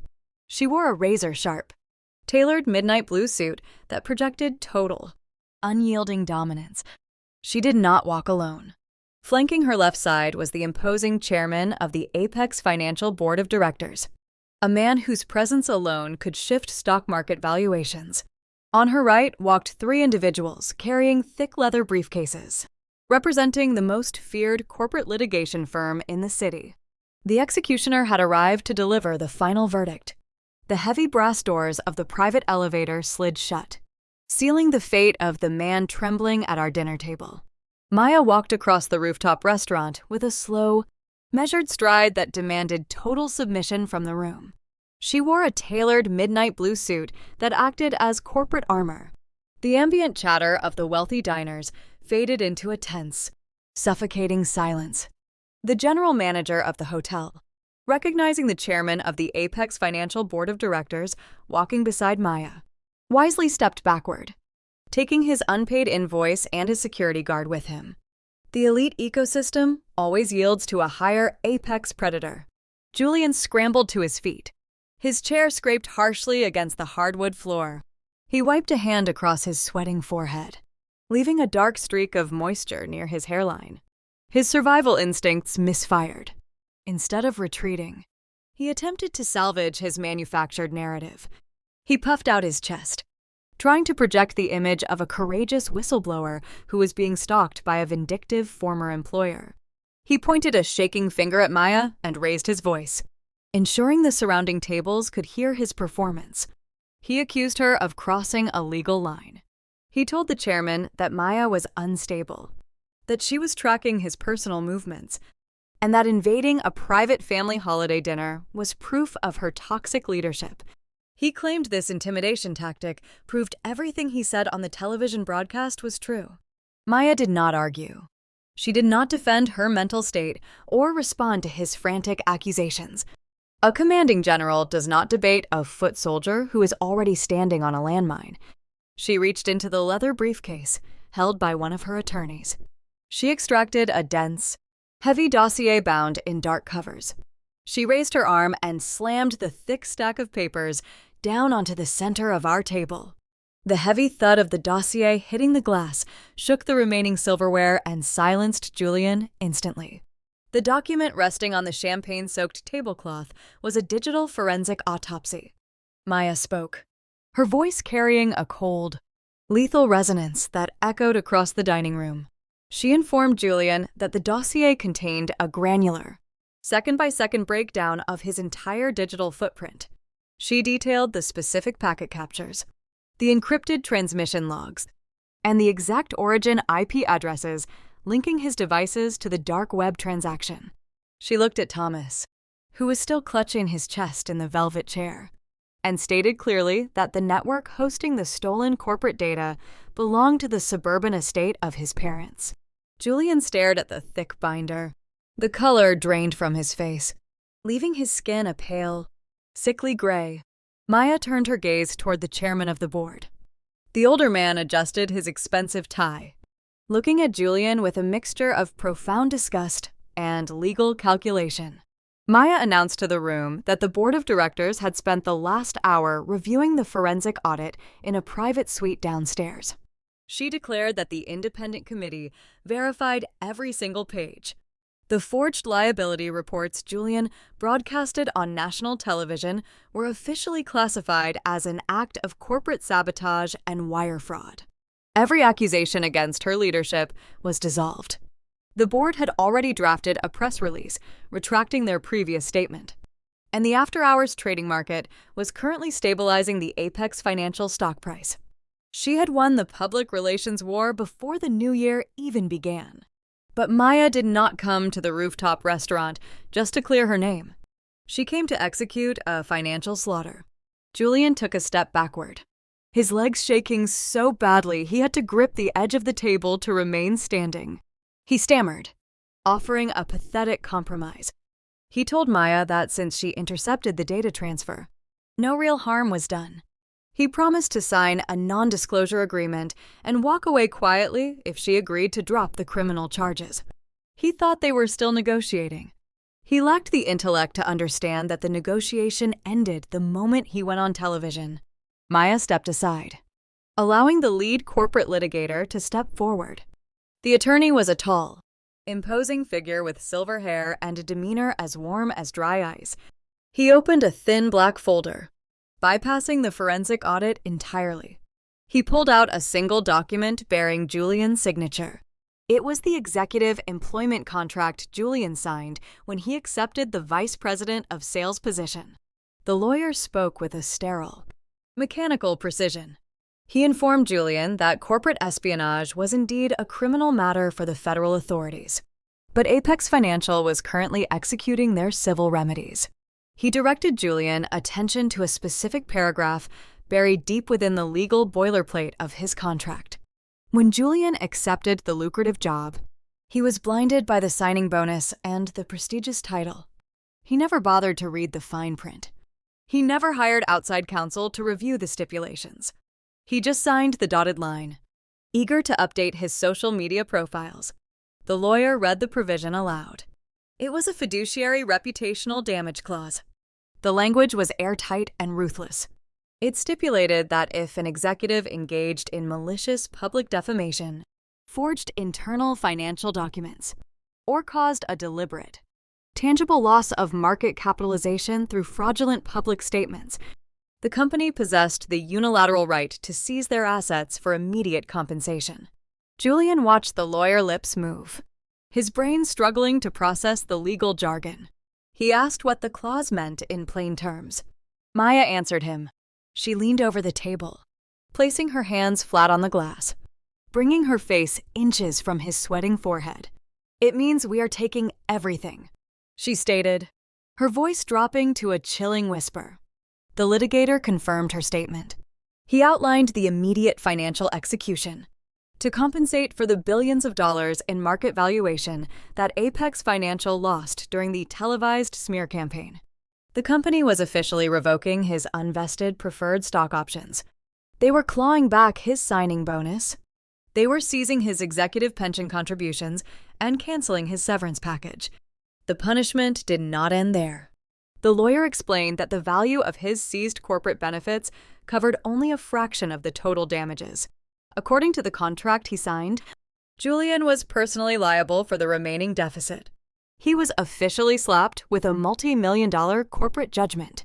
Julian's legs finally gave out. He collapsed backward into his dining chair, his expensive charcoal suit bunching awkwardly around his waist. His breathing turned into short, rapid gasps. The mathematical reality of his existence settled over him like a suffocating blanket. He was a man who defined his entire worth by his perceived wealth. A few hours ago, he believed he was a millionaire tech visionary holding the fate of a corporation in his hands. Now, he was looking at a ledger that plunged into the dark abyss. The reverse ransomware had burned his hidden cryptocurrency. The Shadow Syndicate possessed the legal deed to his parents' house and had frozen his primary checking accounts. He could not even pay the $20,000 hotel tab for the champagne he drank last week. And now, he owed Apex Financial a sum of money he could not earn in 10 lifetimes. He was not just broke. He was a financial ghost carrying a mountain of radioactive debt. Patricia continued to weep into her hands, the pearls around her neck covered in spilled wine. Thomas sat paralyzed in his chair, his eyes locked onto the black folder held by the litigator. The grand legacy of their family name was erased, replaced by a permanent corporate judgment and an incoming federal raid. Maya stood tall, buttoning her suit jacket. She looked down at the ruined man in the chair. She told Julian that the hotel manager was free to call the local police regarding the unpaid dinner invoice. But her legal team was submitting the forensic dossier directly to the federal authorities in the mornings. She turned her back on him, preparing to walk away and return to her restored empire. Julian could not accept the finality of his destruction. His mind fractured, desperately searching for a loophole, a back door, any possible escape route from the steel trap closing around his throat. He looked around the silent dining room. The wealthy patrons were staring at him with undisguised contempt. His parents were broken, useless liabilities. Maya was untouchable. His frantic eyes darted across the table and finally landed on me. I was still sitting in my corner chair, sipping my water, watching the execution with a calm, analytical gaze. Julian saw his younger sister. He saw the quiet, obedient woman who fixed routers and stared at computer screens in the dark. He remembered the digital sandbox. He remembered the encrypted laptop in his bag. His broken logic seized upon a final, desperate delusion. He believed that if he could just destroy the digital evidence, he could force Maya to negotiate. Julian lunged across the table, his hand knocking a silver butter knife to the floor. He pointed his finger directly at my face, his eyes wide and unhinged. He ordered me to open my computer. He demanded that I use my technical skills to hack into the Apex Financial servers right now. He told me to deploy a virus, to wipe the forensic audit, to delete the server logs before the federal authorities could see them. He yelled that I owed him my loyalty, that I had to save the family name, and that it was my duty to fix the network problem. The entire dining room held its collective breath. Maya stopped walking. She turned around, looking at Julian with a quiet, knowing expression, and then shifted her gaze to me. Julian leaned over the ruined dinner table, screaming at me to follow his commands, entirely blind to the fact that he was barking orders at the architect of his demise. He still thought I was a subservient pawn. He was about to learn that the pawn had already checkmated the king. Julian leaned over the ruined dinner table, his knuckles pressed hard against the glass surface. He barked orders at me, his voice cracking under the strain of his own desperation. He demanded that I open my laptop right now. He instructed me to hack into the Apex Financial servers, bypass their administrative firewalls, and erase the forensic audit logs before the federal authorities could secure the physical drives. He spoke to me with the same condescending authority he had used his entire life. He still viewed me as a compliant tool, a naive subordinate existing only to serve his needs. He truly believed I was a quiet, isolated girl who would risk a decade in federal prison to save the brother who had mocked her existence.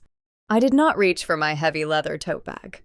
I did not pull out my secure terminal or pretend to follow his frantic commands. Instead, I reached for a fresh crystal flute of vintage champagne resting near the center of the table. I picked it up, feeling the cold condensation against my skin. I brought the glass to my lips and took a slow, deliberate sip. The effervescence was sharp and cold. I swallowed, savoring the taste of the moment, and then set the flute down on the table. The sharp clink of the crystal echoed in the sudden quiet of our corner. I stood up. I smoothed the fabric of my tailored coat. I walked around the edge of the table, stepping past my father, who was still slumped in his chair, gasping for breath. I stepped past my mother, who was staring blankly at the wine stains on her silk blouse. I crossed the few feet of open floor and stopped. I stood shoulder to shoulder with Maya, facing my brother. The executives flanking the chief executive officer did not step in my way. The formidable corporate litigator stepped back, yielding the floor to me. Maya did not look at me with the disdain my family always showed. She looked at me with the mutual respect of a battlefield ally. Julian stopped shouting. His mouth hung open. His bloodshot eyes darted back and forth between Maya and me, his brain struggling to process the visual contradiction. The failure of the family was standing on the side of the executioners. The rooftop dining room was dead silent. The jazz band had stopped playing.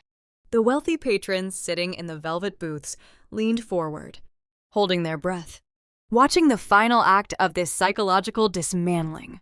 Did you really think the Apex security architecture experienced a spontaneous systemic failure just in time for your data extraction? I asked. My voice was level, projecting a calm, surgical precision that carried effortlessly across the room. You believed you bypassed the encrypted vault of a prominent financial technology firm using a basic proxy server. You actually thought you were a digital genius, outsmarting a billion-dollar corporation. Julian swallowed hard, taking a hesitant step backward. You did not break into her vault, Julian. I continued, my eyes locking onto his terrified face. I left the back door open. I tracked every single packet of data you routed through the suburban router at the house. I monitored your dark web communications from the moment you received that margin call. He shook his head, a pathetic, involuntary twitch. He was trying to reject the words, but the cold logic of my statement was already tearing through his defensive delusions. The anonymous buyer offering you a $1 million lifeline, I said, taking a single step closer to him. The foreign data syndicate, ready to purchase millions of stolen identities and save you from the shadow lenders. That was not an international criminal organization. That was a phantom profile I created from my apartment. Julian raised a trembling hand, pointing a finger at me, unable to form a coherent word. When you walked into the executive business lounge tonight, you did not connect to the global internet. I revealed, dismantling his reality piece by piece. You logged into a localized, isolated virtual sandbox. I built a rogue network using a microserver sitting right here in my purse. Every single file you attempted to export to the dark web routed directly into my encrypted flash drive. You handed me the exact cryptographic proof Maya needed to clear her name and restore her company. The truth hit him with physical force. His posture crumbled. The confident, arrogant salesman deteriorated into a hollow shell. He realized his master plan was nothing more than a scripted play. And I was the director holding all the strings. And that smart contract you demanded, I added, delivering the final, fatal blow. The Cayman Islands trust you, registered under the name of our mother. The offshore account you plan to use to wash your stolen funds and frame your own family for international money laundering. I paused, letting the silence stretch, forcing him to hang on my next breath. The reverse ransomware payload that infected your machine 5 minutes ago, I stated, my voice dropping to a low, lethal whisper. The malware that scrambled your cryptocurrency wallets, burned your offshore authentication keys, and severed your pipeline to the Caribbean. That code was written by the failure of our family. The unmasking was complete. The illusion was dead. Julian brain short-circuited. He could not integrate the reality that the sister he despised had engineered his total destruction with flawless execution. His legs gave out. He stumbled backward, his leather shoes slipping on the polished hardwood floor. His heel caught the heavy wooden leg of his dining chair. He lost his balance entirely. He crashed backward, his arms flailing in the air. The heavy chair tipped over, slamming into the ground with a deafening, violent thud. Julian hit the floor hard, sprawling across the expensive carpet in his ruined charcoal suit. He lay there, staring up at the crystal chandeliers, paralyzed by the sheer magnitude of his defeat. He was outsmarted, outmaneuvered, and financially eradicated by the woman he told the world was irrelevant. At the table, Thomas and Patricia stopped their frantic gasping and weeping. They slowly raised their heads, looking past their fallen son to stare at me, the daughter they hid in the shadows. The child they ignored to elevate their golden boy was standing before them as the architect of a federal takedown. They saw the cold, unyielding authority in my posture. The patriarchal hierarchy of the Montgomery family was permanently shattered. They realized, far too late, that they had worshipped a hollow parasite and alienated the only person capable of surviving a crisis. They were staring at a stranger, a formidable adversary they themselves had created through decades of neglect. Maya remained perfectly still beside me, her expression a mask of pristine satisfaction. The corporate litigators closed their briefcases. The execution was administered. The verdict was final. Julian was a beggar lying on the floor of a luxury restaurant, waiting for the shadow syndicate to collect his debts and the federal government to collect his freedom. But the night was not over. The calculated silence of the dining room was merely the calm before the final storm. Without warning, a piercing, mechanical shriek shattered the atmosphere. It did not come from a phone or a dropped glass. It came from the ceiling. The hotel fire alarm system engaged. A deafening, rhythmic siren wailed through the Rooftop restaurant, echoing off the panoramic glass windows. High-intensity strobe lights embedded in the ceiling began to flash, casting harsh, erratic white light across the terrified faces of the wealthy patrons. Panic erupted instantly. Diners abandoned their vintage champagne and expensive meals, rushing toward the emergency exit stairwells. But I knew there was no fire. I knew the hotel environmental sensors had not detected any smoke. The alarm was not a safety measure. It was a tactical protocol. The Grand Crest security infrastructure was programmed to trigger the evacuation alarms and lock down the primary elevators only when a specific high-level threat required the immediate clearing of civilian bystanders. The federal authorities do not wait in the lobby. The heavy brass doors of the main guest elevators began to slide open, one by one, revealing the true nature of the emergency. The final reckoning had arrived, and there was nowhere left for Julian to run. The deafening wail of the hotel fire alarm abruptly ceased. The sudden silence that fell over the Rooftop restaurant was far heavier than the noise.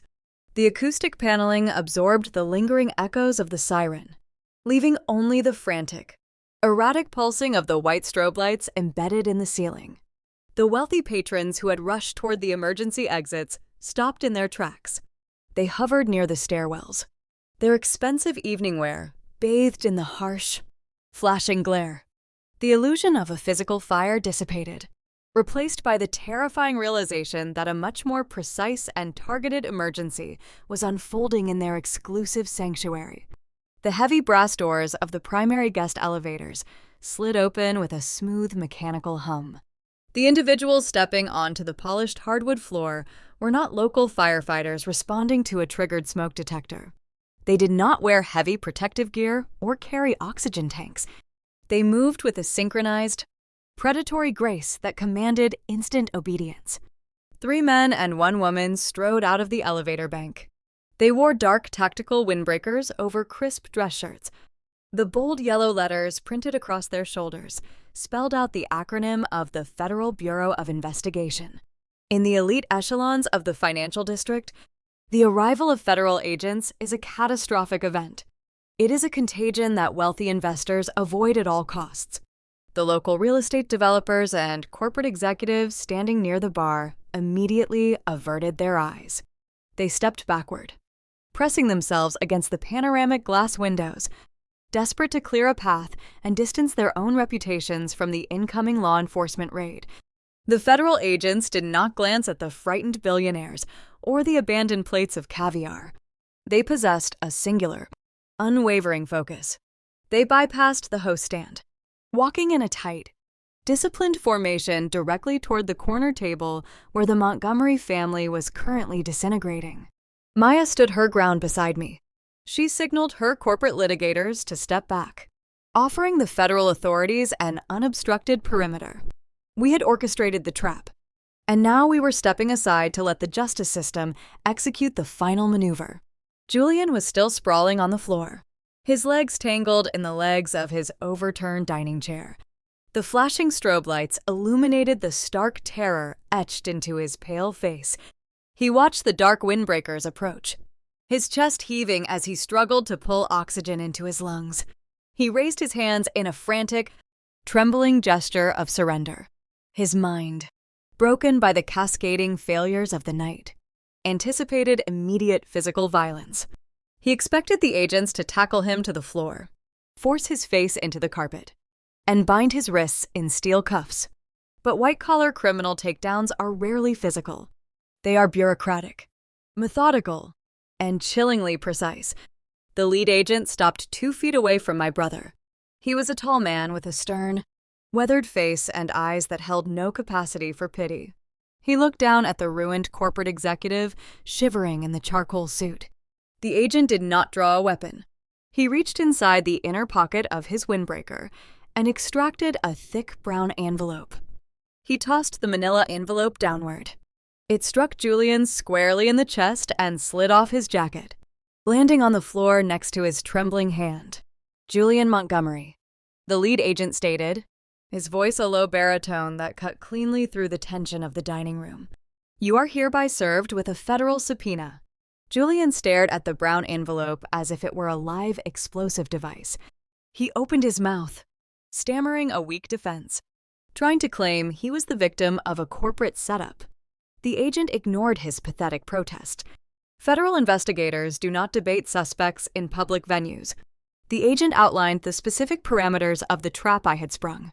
He explained that less than 10 minutes ago, the Automated Cryptocurrency Monitoring Division received an encrypted whistleblower packet. The federal algorithms processed the cryptographic proof instantly. They analyzed the data packet, verified the illicit transfer of the Apex Financial Vault, and matched the digital signatures to the devices registered under Julian name. You are mandated to appear before a federal grand jury this week, the agent continued, delivering the words with the mechanical rhythm of a descending guillotine. You are facing formal multi-count indictments for economic espionage, aggravated identity theft, and interstate wire fraud. Your passport is flagged in the global database. Your physical movements are legally restricted to this judicial district. Any attempt to flee will result in an immediate fugitive warrant.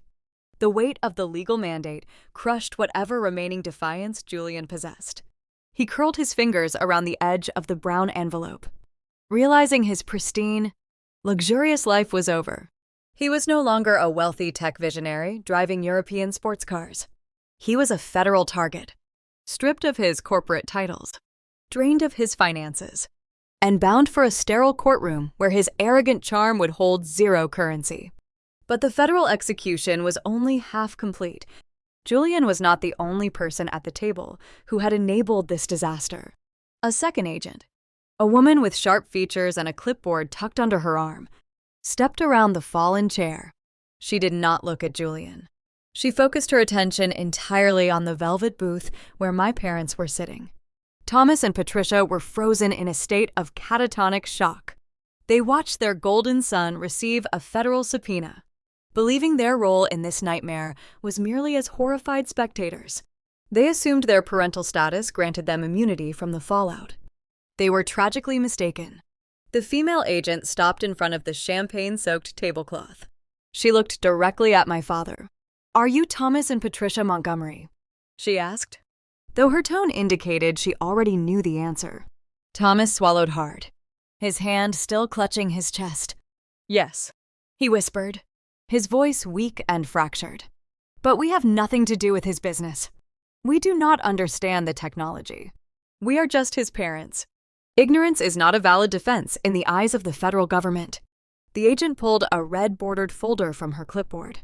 She dropped it onto the glass table, right next to Patricia ruined designer clutch. "This is an emergency notice of asset forfeiture," the agent announced, sealing the doom of the Montgomery legacy. Patricia gasped, recoiling from the red folder as if it were burning hot. She shook her head frantically, tears ruining her expensive cosmetics. "What does that mean?" she cried out. "We did not steal anything."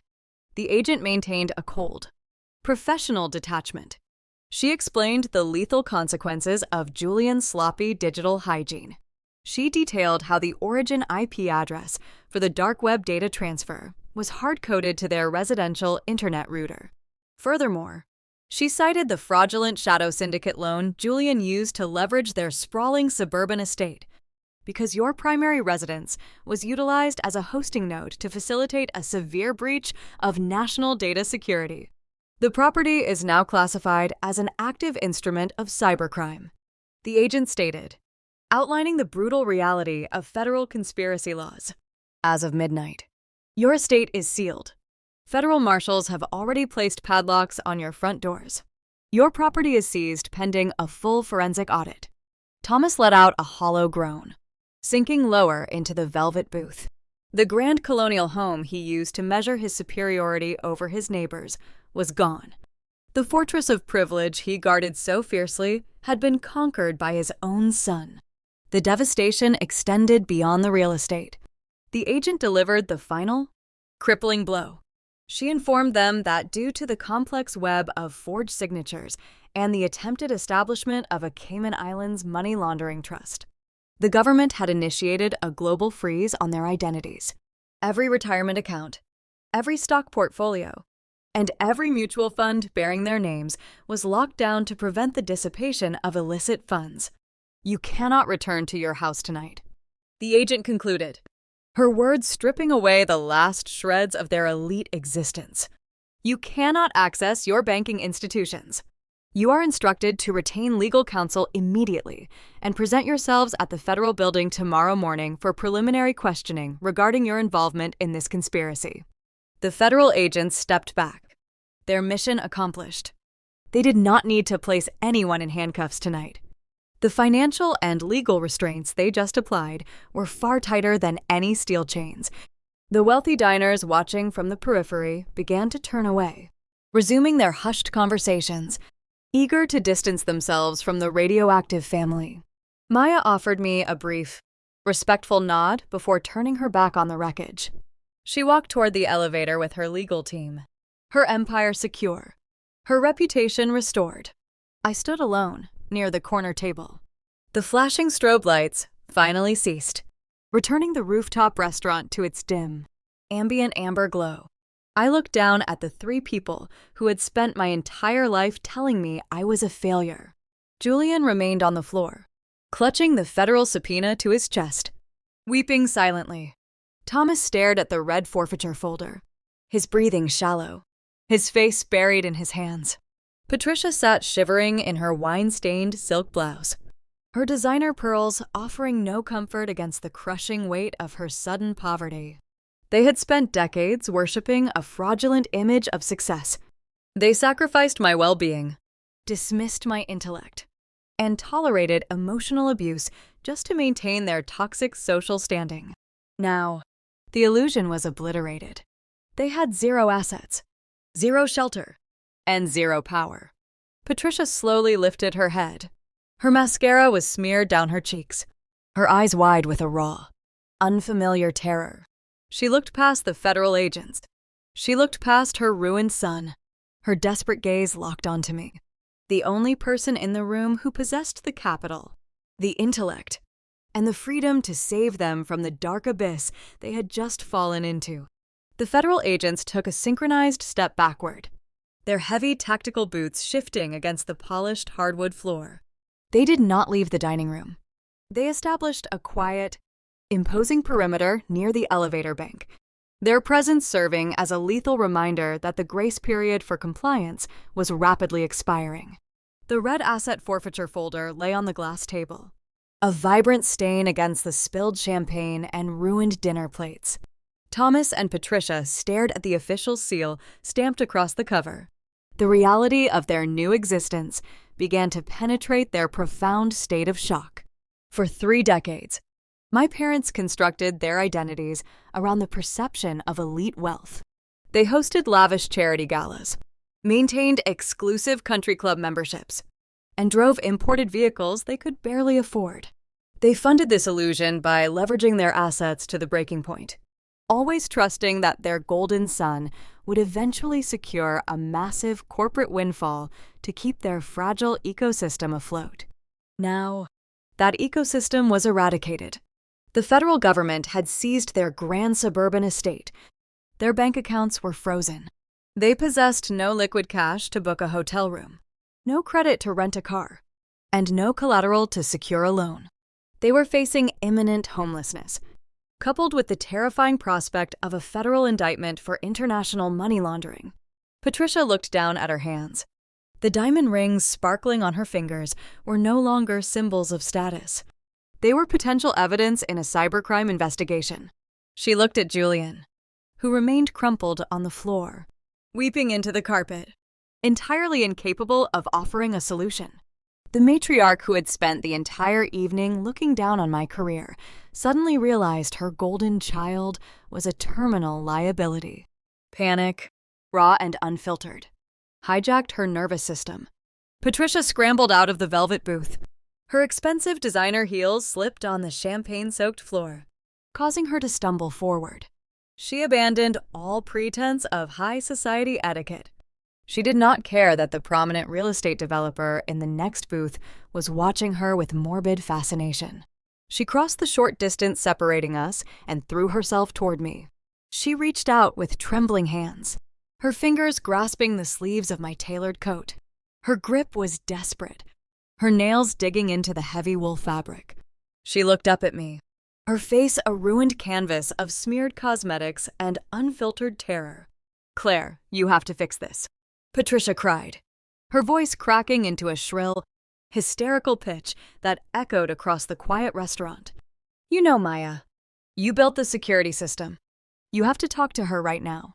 Tell her to drop the lawsuit. Tell her we will apologize. You have to use your money to hire a defense attorney for your brother."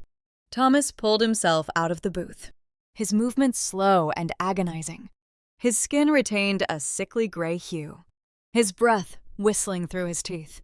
The proud patriarch dragged his feet across the floor, standing beside his weeping wife. He did not issue a command.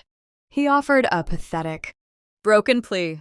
He begged me to transfer funds to a legal retainer, claiming that we had to protect the family name at all costs. They were standing in the wreckage of a federal raid, facing their own imminent arrests, and their default instinct was still to sacrifice my resources to save the son who had just framed them. I looked down at the manicured hands gripping my coat. I felt no warmth, no obligation, and no residual guilt. The emotional manipulation that governed my childhood held zero power in this room. I reached down and placed my fingers over my mother's wrists. I applied a slow, mechanical pressure, peeling her hands away from my clothing. I took a deliberate step backward, establishing a cold, physical boundary between my secure reality and their catastrophic failure. "Maya cannot drop a federal indictment," I stated, my voice projecting a sterile, surgical calm. "The Federal Bureau of Investigation does not negotiate with corporate executives, and they do not care about your apologies. Julian orchestrated a data breach across state lines. He is a target of the United States government." I looked at Thomas, watching his hollow eyes dart back and forth. "And my money will not be used to fund a criminal defense for a traitor," I continued, enunciating every syllable with lethal precision. "Julian made his choice. He forged your signatures. He used your residential router to shield his identity. He registered a Cayman Islands trust in Patricia's name to launder his stolen cryptocurrency. He threw you to the wolves to save himself. Patricia shook her head frantically, refusing to accept the depth of his betrayal. But we have nowhere to go, she sobbed, her voice dropping to a desperate whisper.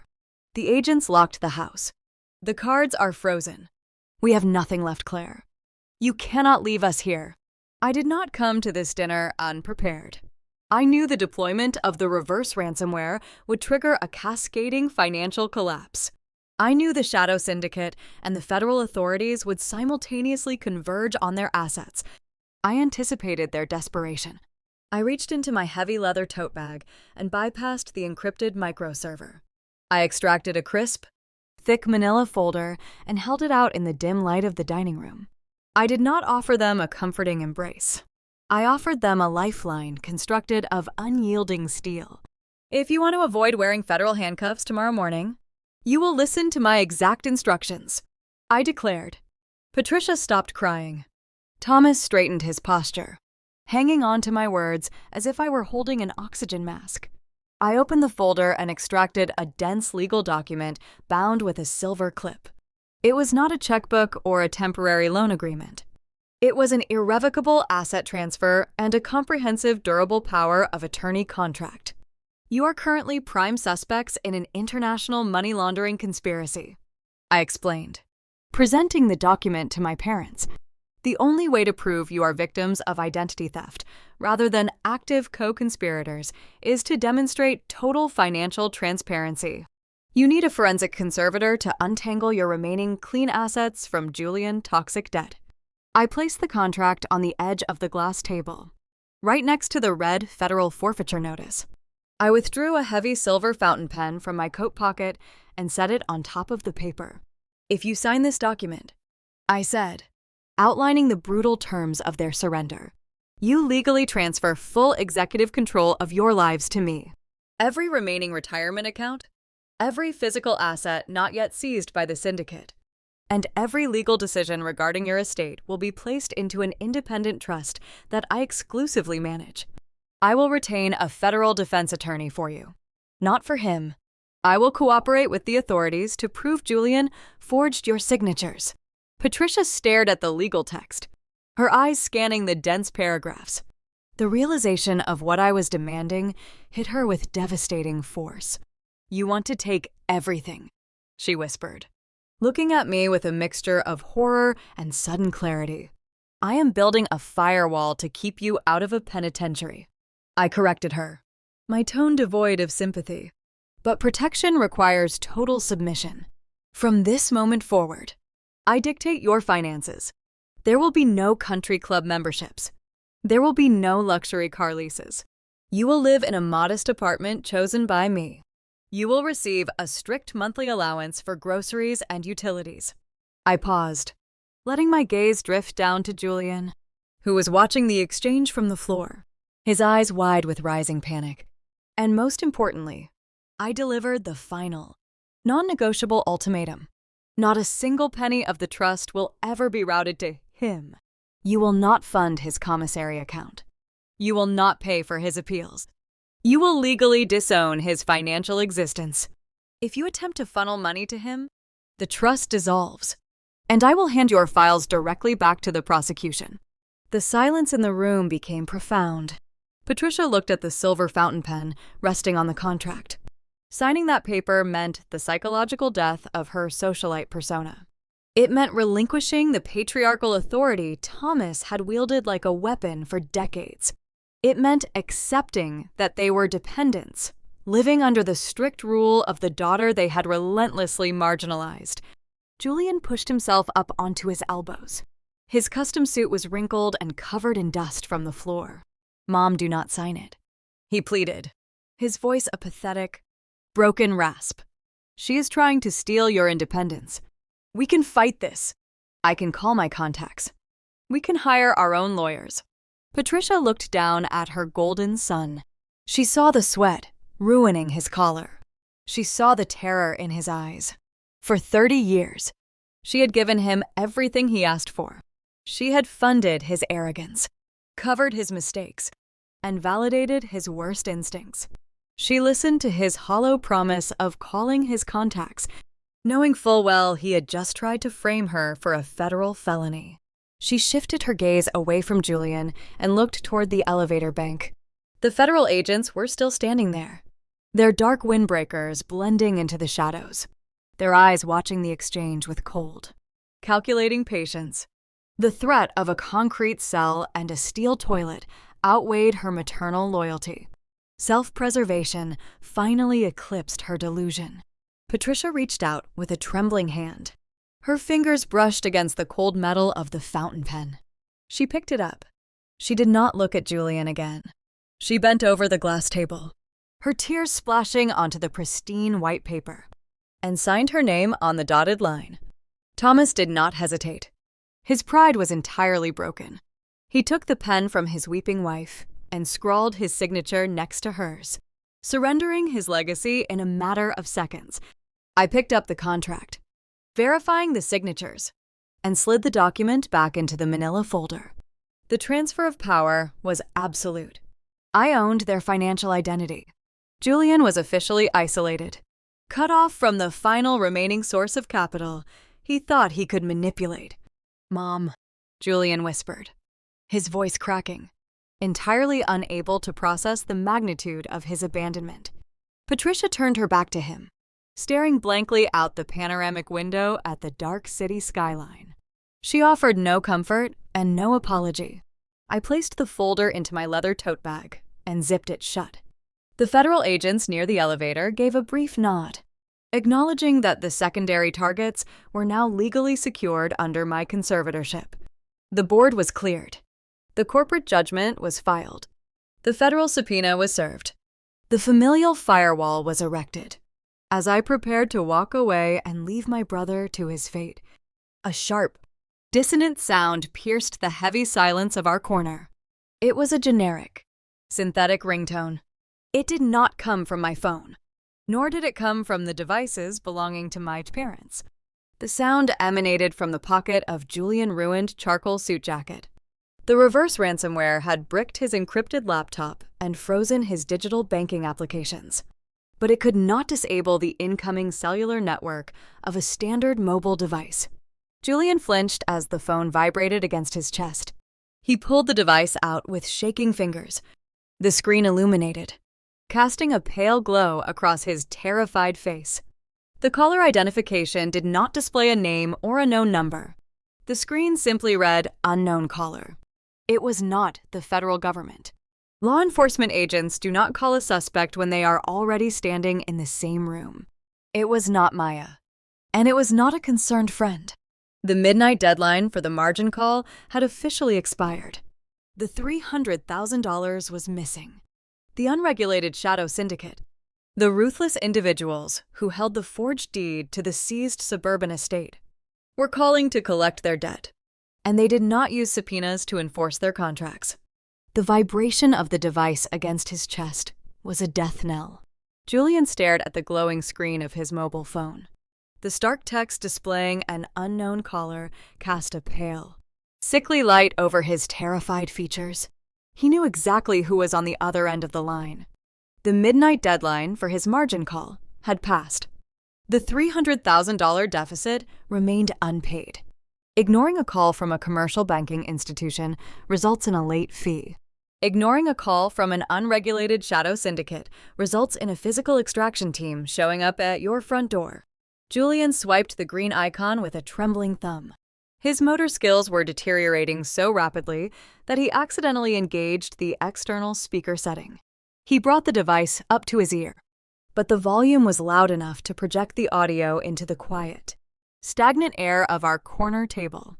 The voice that emerged from the digital speaker did not belong to an angry debt collector. It did not yell or issue cartoonish threats. It was a low, gravelly baritone, stripped of all human empathy, operating on the cold mechanics of underworld finance. "Julian," the voice stated, the name dropping like a heavy stone into the silent dining room. "Our automated registry just received a hard bounce back on the primary collateral lien. We see the federal freeze order on your parents' suburban estate. The property is compromised. The syndicate possessed algorithmic tracking software that rivaled the federal government. They monitored public databases, court filings, and real estate ledgers in real time. They knew the FBI had seized the house before Julian even had a chance to formulate a lie. Julian opened his mouth, a pathetic squeak escaping his throat as he tried to beg for an extension. The voice cut him off with effortless authority. The forged deed is now useless to us. The caller continued, the steady cadence of his words slicing through the ambient hum of the Rooftop restaurant. Your digital accounts are hard-locked. You owe this firm $300,000, and we require immediate, liquid compensation. We do not hire civil litigators. We do not file grievances in court. We repossess. Thomas and Patricia sat frozen in the velvet booth, listening to the voice of the predator their son had invited into their lives. The reality of the shadow loan was no longer an abstract concept. It was a tangible, lethal threat echoing across their dinner table. You have exactly 2 hours to deliver the keys and the title of your European sports car to the warehouse on the industrial waterfront. The caller instructed, laying out the non-negotiable terms of survival. Bring the designer watches. Bring any tangible luxury goods registered in your name. If the total value fails to satisfy the margin deficit, or if you attempt to board a flight out of this judicial district, we will not call you again. We will send a recovery team to locate you, and we will extract the remaining value from your physical person. The line went dead. The sharp click of the disconnected call resonated in Julian's ear. The phone slipped from his slick fingers, tumbling down his chest and hitting the polished hardwood floor. The screen cracked upon impact, a fitting visual for his fractured reality. He was trapped in an inescapable vice. He owed a multi-million-dollar corporate judgment to Apex Financial. He was facing a decade in a federal penitentiary for economic espionage. And now, a violent criminal syndicate had placed a 2-hour bounty on his head. The psychological dam broke. The arrogant corporate vice president, who spent his entire life mocking my quiet existence, finally shattered. Julian dropped to his hands and knees. The tailored charcoal suit, the velvet blazer he wore to project dominance, dragged across the floor, soaking up spilled champagne and dirt. He crawled.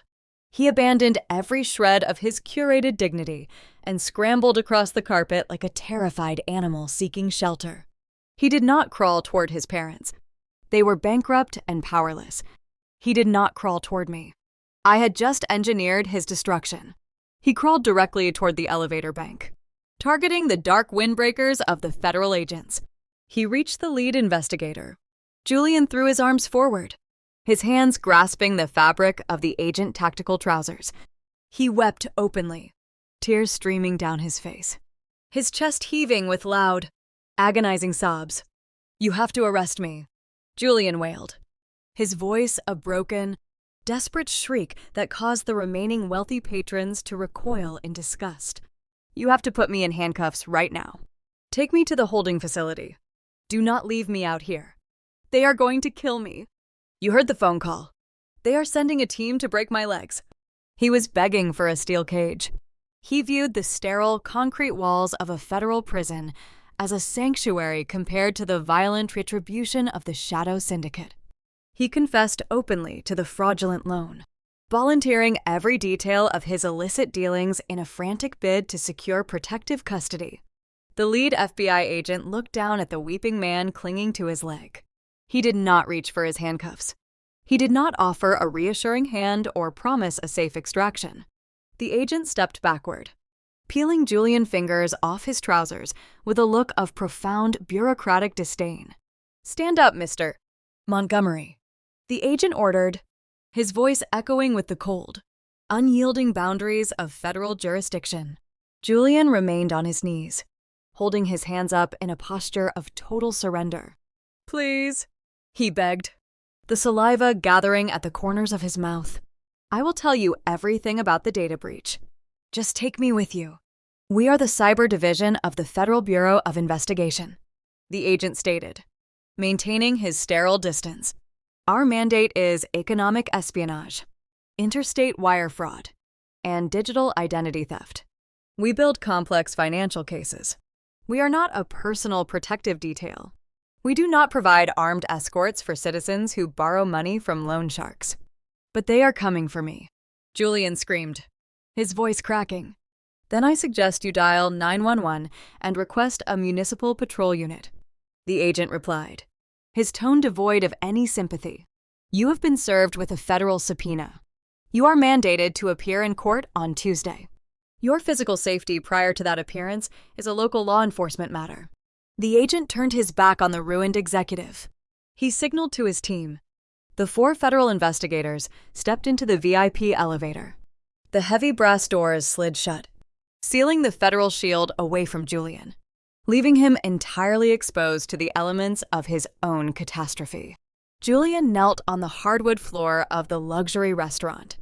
He was surrounded by crystal chandeliers, panoramic city views, and the suffocating weight of total isolation. He looked over his shoulder, seeking a single sympathetic gaze. Thomas and Patricia were staring out the large glass windows, their faces pale and blank. They had signed away their financial autonomy. They were mourning the death of their own elite status. They did not even look at the son groveling on the floor. The patriarchal loyalty was dead. He looked at me. I stood near the table, holding my leather tote bag, observing his breakdown with the detached, clinical focus of a scientist watching a parasite wither under a microscope. I offered him nothing. No anger, no pity, no salvation. Julian buried his face in his hands, his shoulders shaking as he sobbed into the quiet room. The man who introduced me as the failure of our family was now weeping on his knees, begging the universe for a mercy he had never once shown to anyone else. As his cries echoed across the empty space, a new set of footsteps approached from the opposite side of the dining room. The general manager of the Grand Crest Hotel had waited patiently in the shadows while the federal agents conducted their business. He had watched the asset forfeiture. He had witnessed the syndicate phone call. He knew the man crying on the floor possessed no credit, no cash, and no protective cover. The manager stepped forward. The unpaid $20,000 invoice still gripped firmly in his hand. But he did not walk alone. Flanking him were 2 uniformed municipal police officers, their heavy-duty belts jingling faintly as they crossed the dining room. The federal authorities had declined to arrest him for cybercrime tonight, but the local precinct was more than willing to process a felony charge for a stolen luxury dinner. The general manager of the Rooftop restaurant stepped forward, cutting through the heavy silence left in the wake of the departing federal agents. He did not possess the tactical authority of the cyber division, but in the rigid hierarchy of high society hospitality, his power was undeniable. He stopped a few feet away from where Julian knelt on the carpet. The 2 municipal police officers flanked him, their hands resting cautiously near the heavy utility belts strapped to their waists. They wore standard dark blue uniforms, projecting the gritty, uncompromising reality of local law enforcement. To them, Julian was not a complex mastermind of economic espionage or a fallen corporate titan. He was merely a well-dressed thief trying to skip an exorbitant tab. The manager looked down at the weeping executive. He held the printed invoice and the stack of declined credit cards in his right hand. He spoke with the crisp, sterile articulation of a man who tolerated 0 disruptions in his establishment. He informed the officers that the individual on the floor had hosted a private liquor tasting event in the penthouse suite the previous week, racking up a $20,000 balance. He presented the string of declined transactions and the frantic attempt to use a frozen family credit card as irrefutable proof of criminal intent. In this jurisdiction, consuming luxury services of that magnitude without the capacity to pay constitutes a felony charge of grand theft. Julian looked up at the local officers, his face smeared with sweat and tears. A bizarre, twisted sense of relief washed over his panicked features. Just moments ago, he was begging the federal investigators to take him into custody to hide him from the shadow syndicate. The municipal holding cell would provide the physical, concrete barrier he desperately needed to survive the night. The loan sharks could not break his legs if he was locked inside a county jail. But the relief was instantly crushed by the sheer public humiliation of the process. He was not being escorted away by suited investigators in a discreet federal vehicle. He was being processed like a common criminal in front of the very society he spent his entire life trying to impress. The taller of the two officers stepped forward, his boots heavy against the hardwood floor. He did not issue a polite invitation to step outside or offer to discuss the matter in a private room.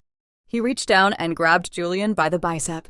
His grip was firm and unforgiving, hauling the ruined executive up from the floor with a swift, mechanical motion.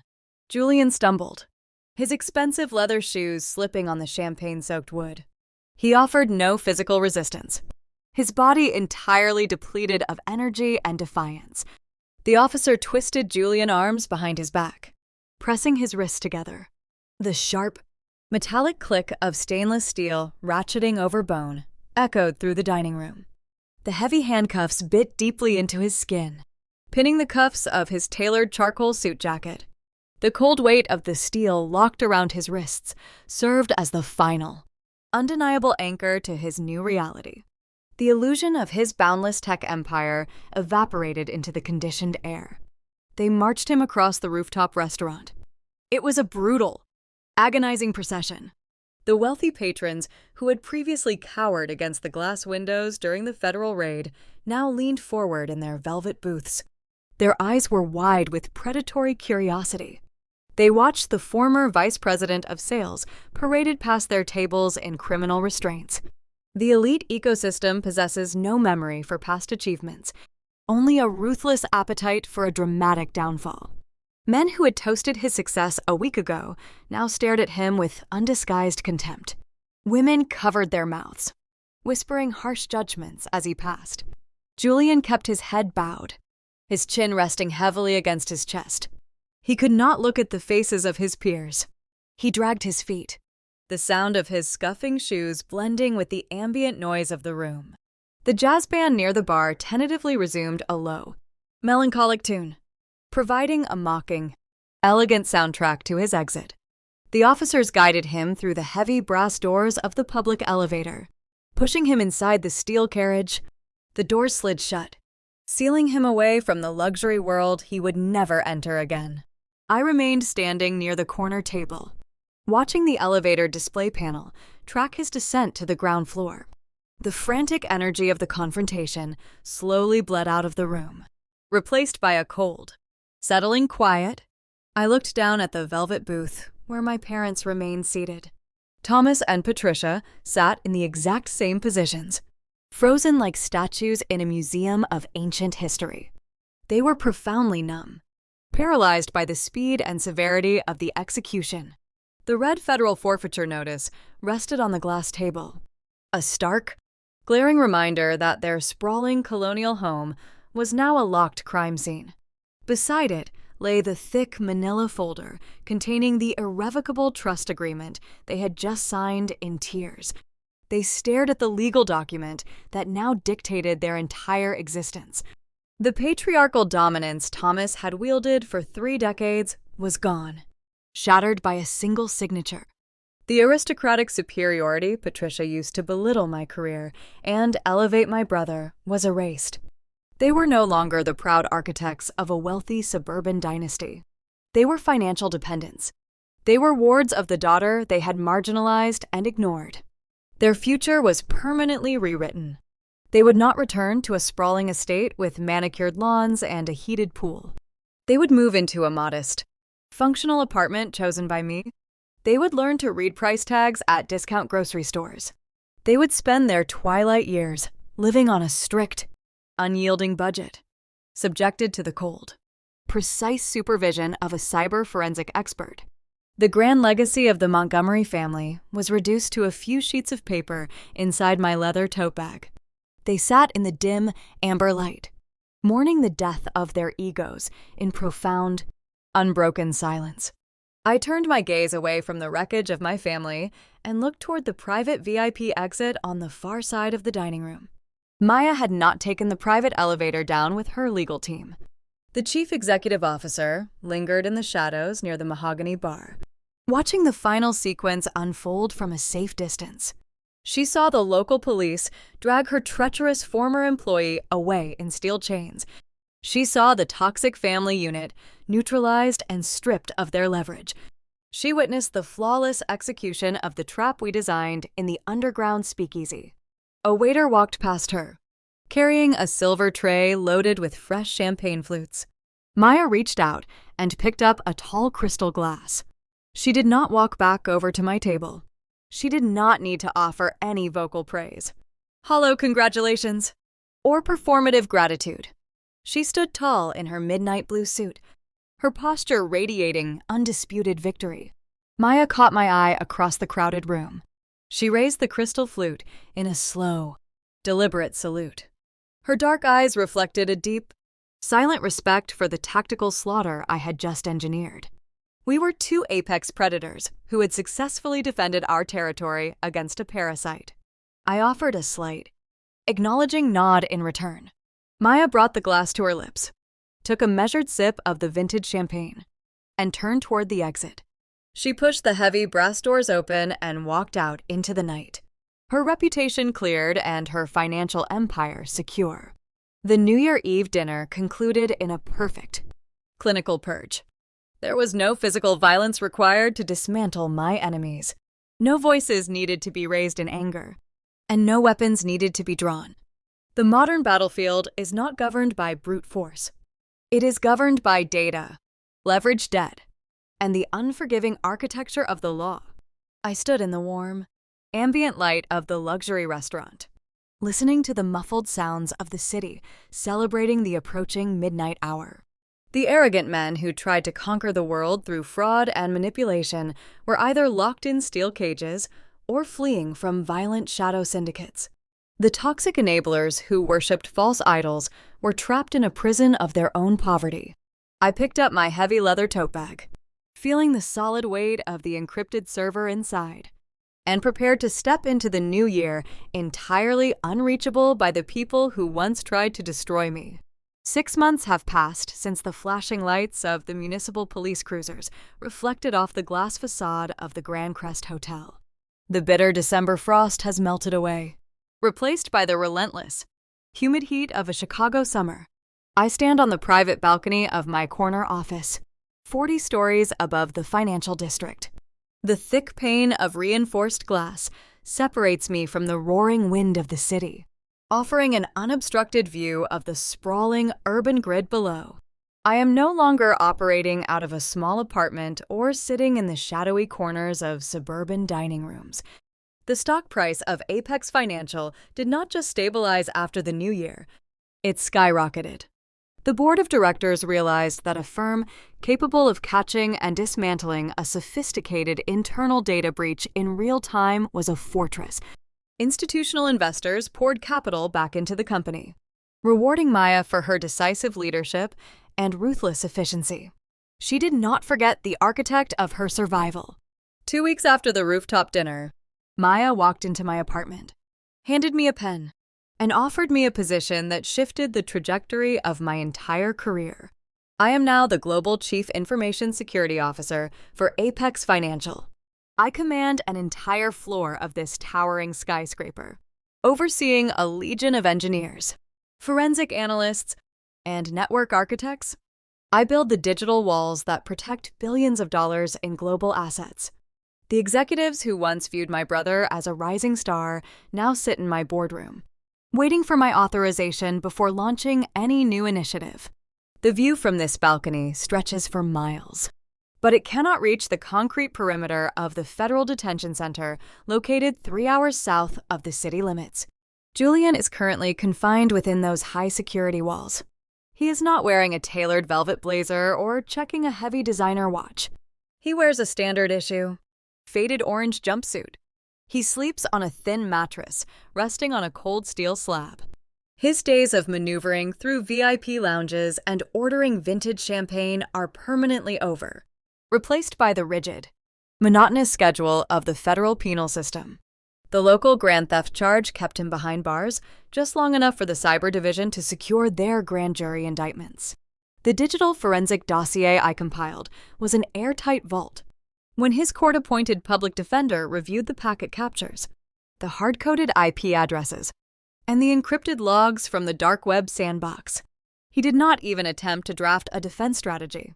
He sat across from my brother in a sterile interrogation room and told him to plead guilty. Julian is currently awaiting formal sentencing, facing a mandatory minimum of 10 years in a federal penitentiary. He sits in a crowded visitation room on the weekends, staring at the reinforced glass, waiting for an audience that will never arrive. The unregulated shadow syndicate lost their real estate collateral when the government seized the suburban house, and Julian knows the brutal mathematics of the underworld. The moment his federal sentence concludes, those ruthless men will be waiting for him at the prison gates to collect the remaining balance. He is trapped in a permanent state of terror, a captive of his own boundless arrogance. Thomas and Patricia do not visit him. They cannot afford the fuel for the long drive, and they no longer possess the emotional capacity to look at the son who engineered their total ruin. The sprawling colonial estate with the heated pool and the manicured lawn is gone. The federal government auctioned the property to satisfy the sprawling liens Julian attached to their names. My parents now reside in a compact, two-bedroom apartment located in a dense, noisy suburb on the outskirts of the city. The physical downgrade is profound. The walls of their new home are paper-thin, vibrating every time a commercial freight train rolls past the nearby transit hub. The air inside smells of damp carpet and generic cleaning solutions. The patriarchal dominance Thomas wielded for decades evaporated the moment he signed the irrevocable trust agreement on that champagne-soaked table. He spends his days sitting in a cheap fabric recliner, watching standard broadcast television, his legacy reduced to a bitter memory. He spends hours staring at old photographs of his former country club friends, knowing those men deleted his contact information the morning the federal raid made the local news. Patricia no longer hosts lavish charity galas or wears imported silk blouses. She wears plain cotton sweaters and sensible shoes. She walks to a local discount grocery store, carefully tracking her expenditures on a small yellow notepad. She clips paper coupons, handing them to a bored cashier, praying the total does not exceed the strict weekly allowance I deposit into their restricted debit account. If she tries to purchase a bottle of premium wine or an expensive cosmetic item, the card declines at the register. I dictate their rent, their utilities, and their medical coverage. I receive a digital ledger of their purchases every Friday at noon. They live in a gilded cage built from their own past mistakes. The silence between them is heavy and toxic, filled with the unspoken acknowledgement of their failure. They are suffocating under the profound realization that the daughter they treated as an embarrassing stain on their reputation is now the sole architect of their survival. They learned the hard way that a golden child can tarnish, and the quiet shadow they ignored possessed the power to eclipse their entire world. I step back from the edge of the balcony, the city lights beginning to flicker to life as the sun dips below the horizon. The journey from a dismissed sibling to an untouchable executive forged a sharp, undeniable clarity in my mind. Your intrinsic value is never determined by the twisted judgment or the contempt of toxic individuals. Even if those individuals share your bloodline, you are never obligated to shrink your potential, hide your intellect, or sacrifice your own peace to serve the fragile egos of arrogant people. Society often demands endless forgiveness for abusive relatives under the guise of familial duty. But loyalty without mutual respect is just a mechanism for exploitation. Blood does not grant anyone a license to destroy your mental health or drain your resources. True power is not found in screaming matches, frantic apologies, or desperate public arguments. True power is the ability to observe the chaos in total silence, to calculate your countermeasures with surgical precision, and to step out of the way so the relentless greed of your enemies can dig their own graves. You do not have to set yourself on fire to keep toxic people warm. Have you ever been pushed to the absolute breaking point by entitled relatives, only to use your own quiet brilliance to dismantle their toxic reign? How did you construct your own boundaries and reclaim your power from the people who tried to diminish you? Share your victories and your strategies in the comments below. If my journey to untouchable freedom resonated with your own struggles, hit that like button, subscribe to the channel, and join our growing community here at Silent Vengeance Stories. Never apologize for choosing your own peace, and never fund the illusion of a fraud. I will see you in the next video.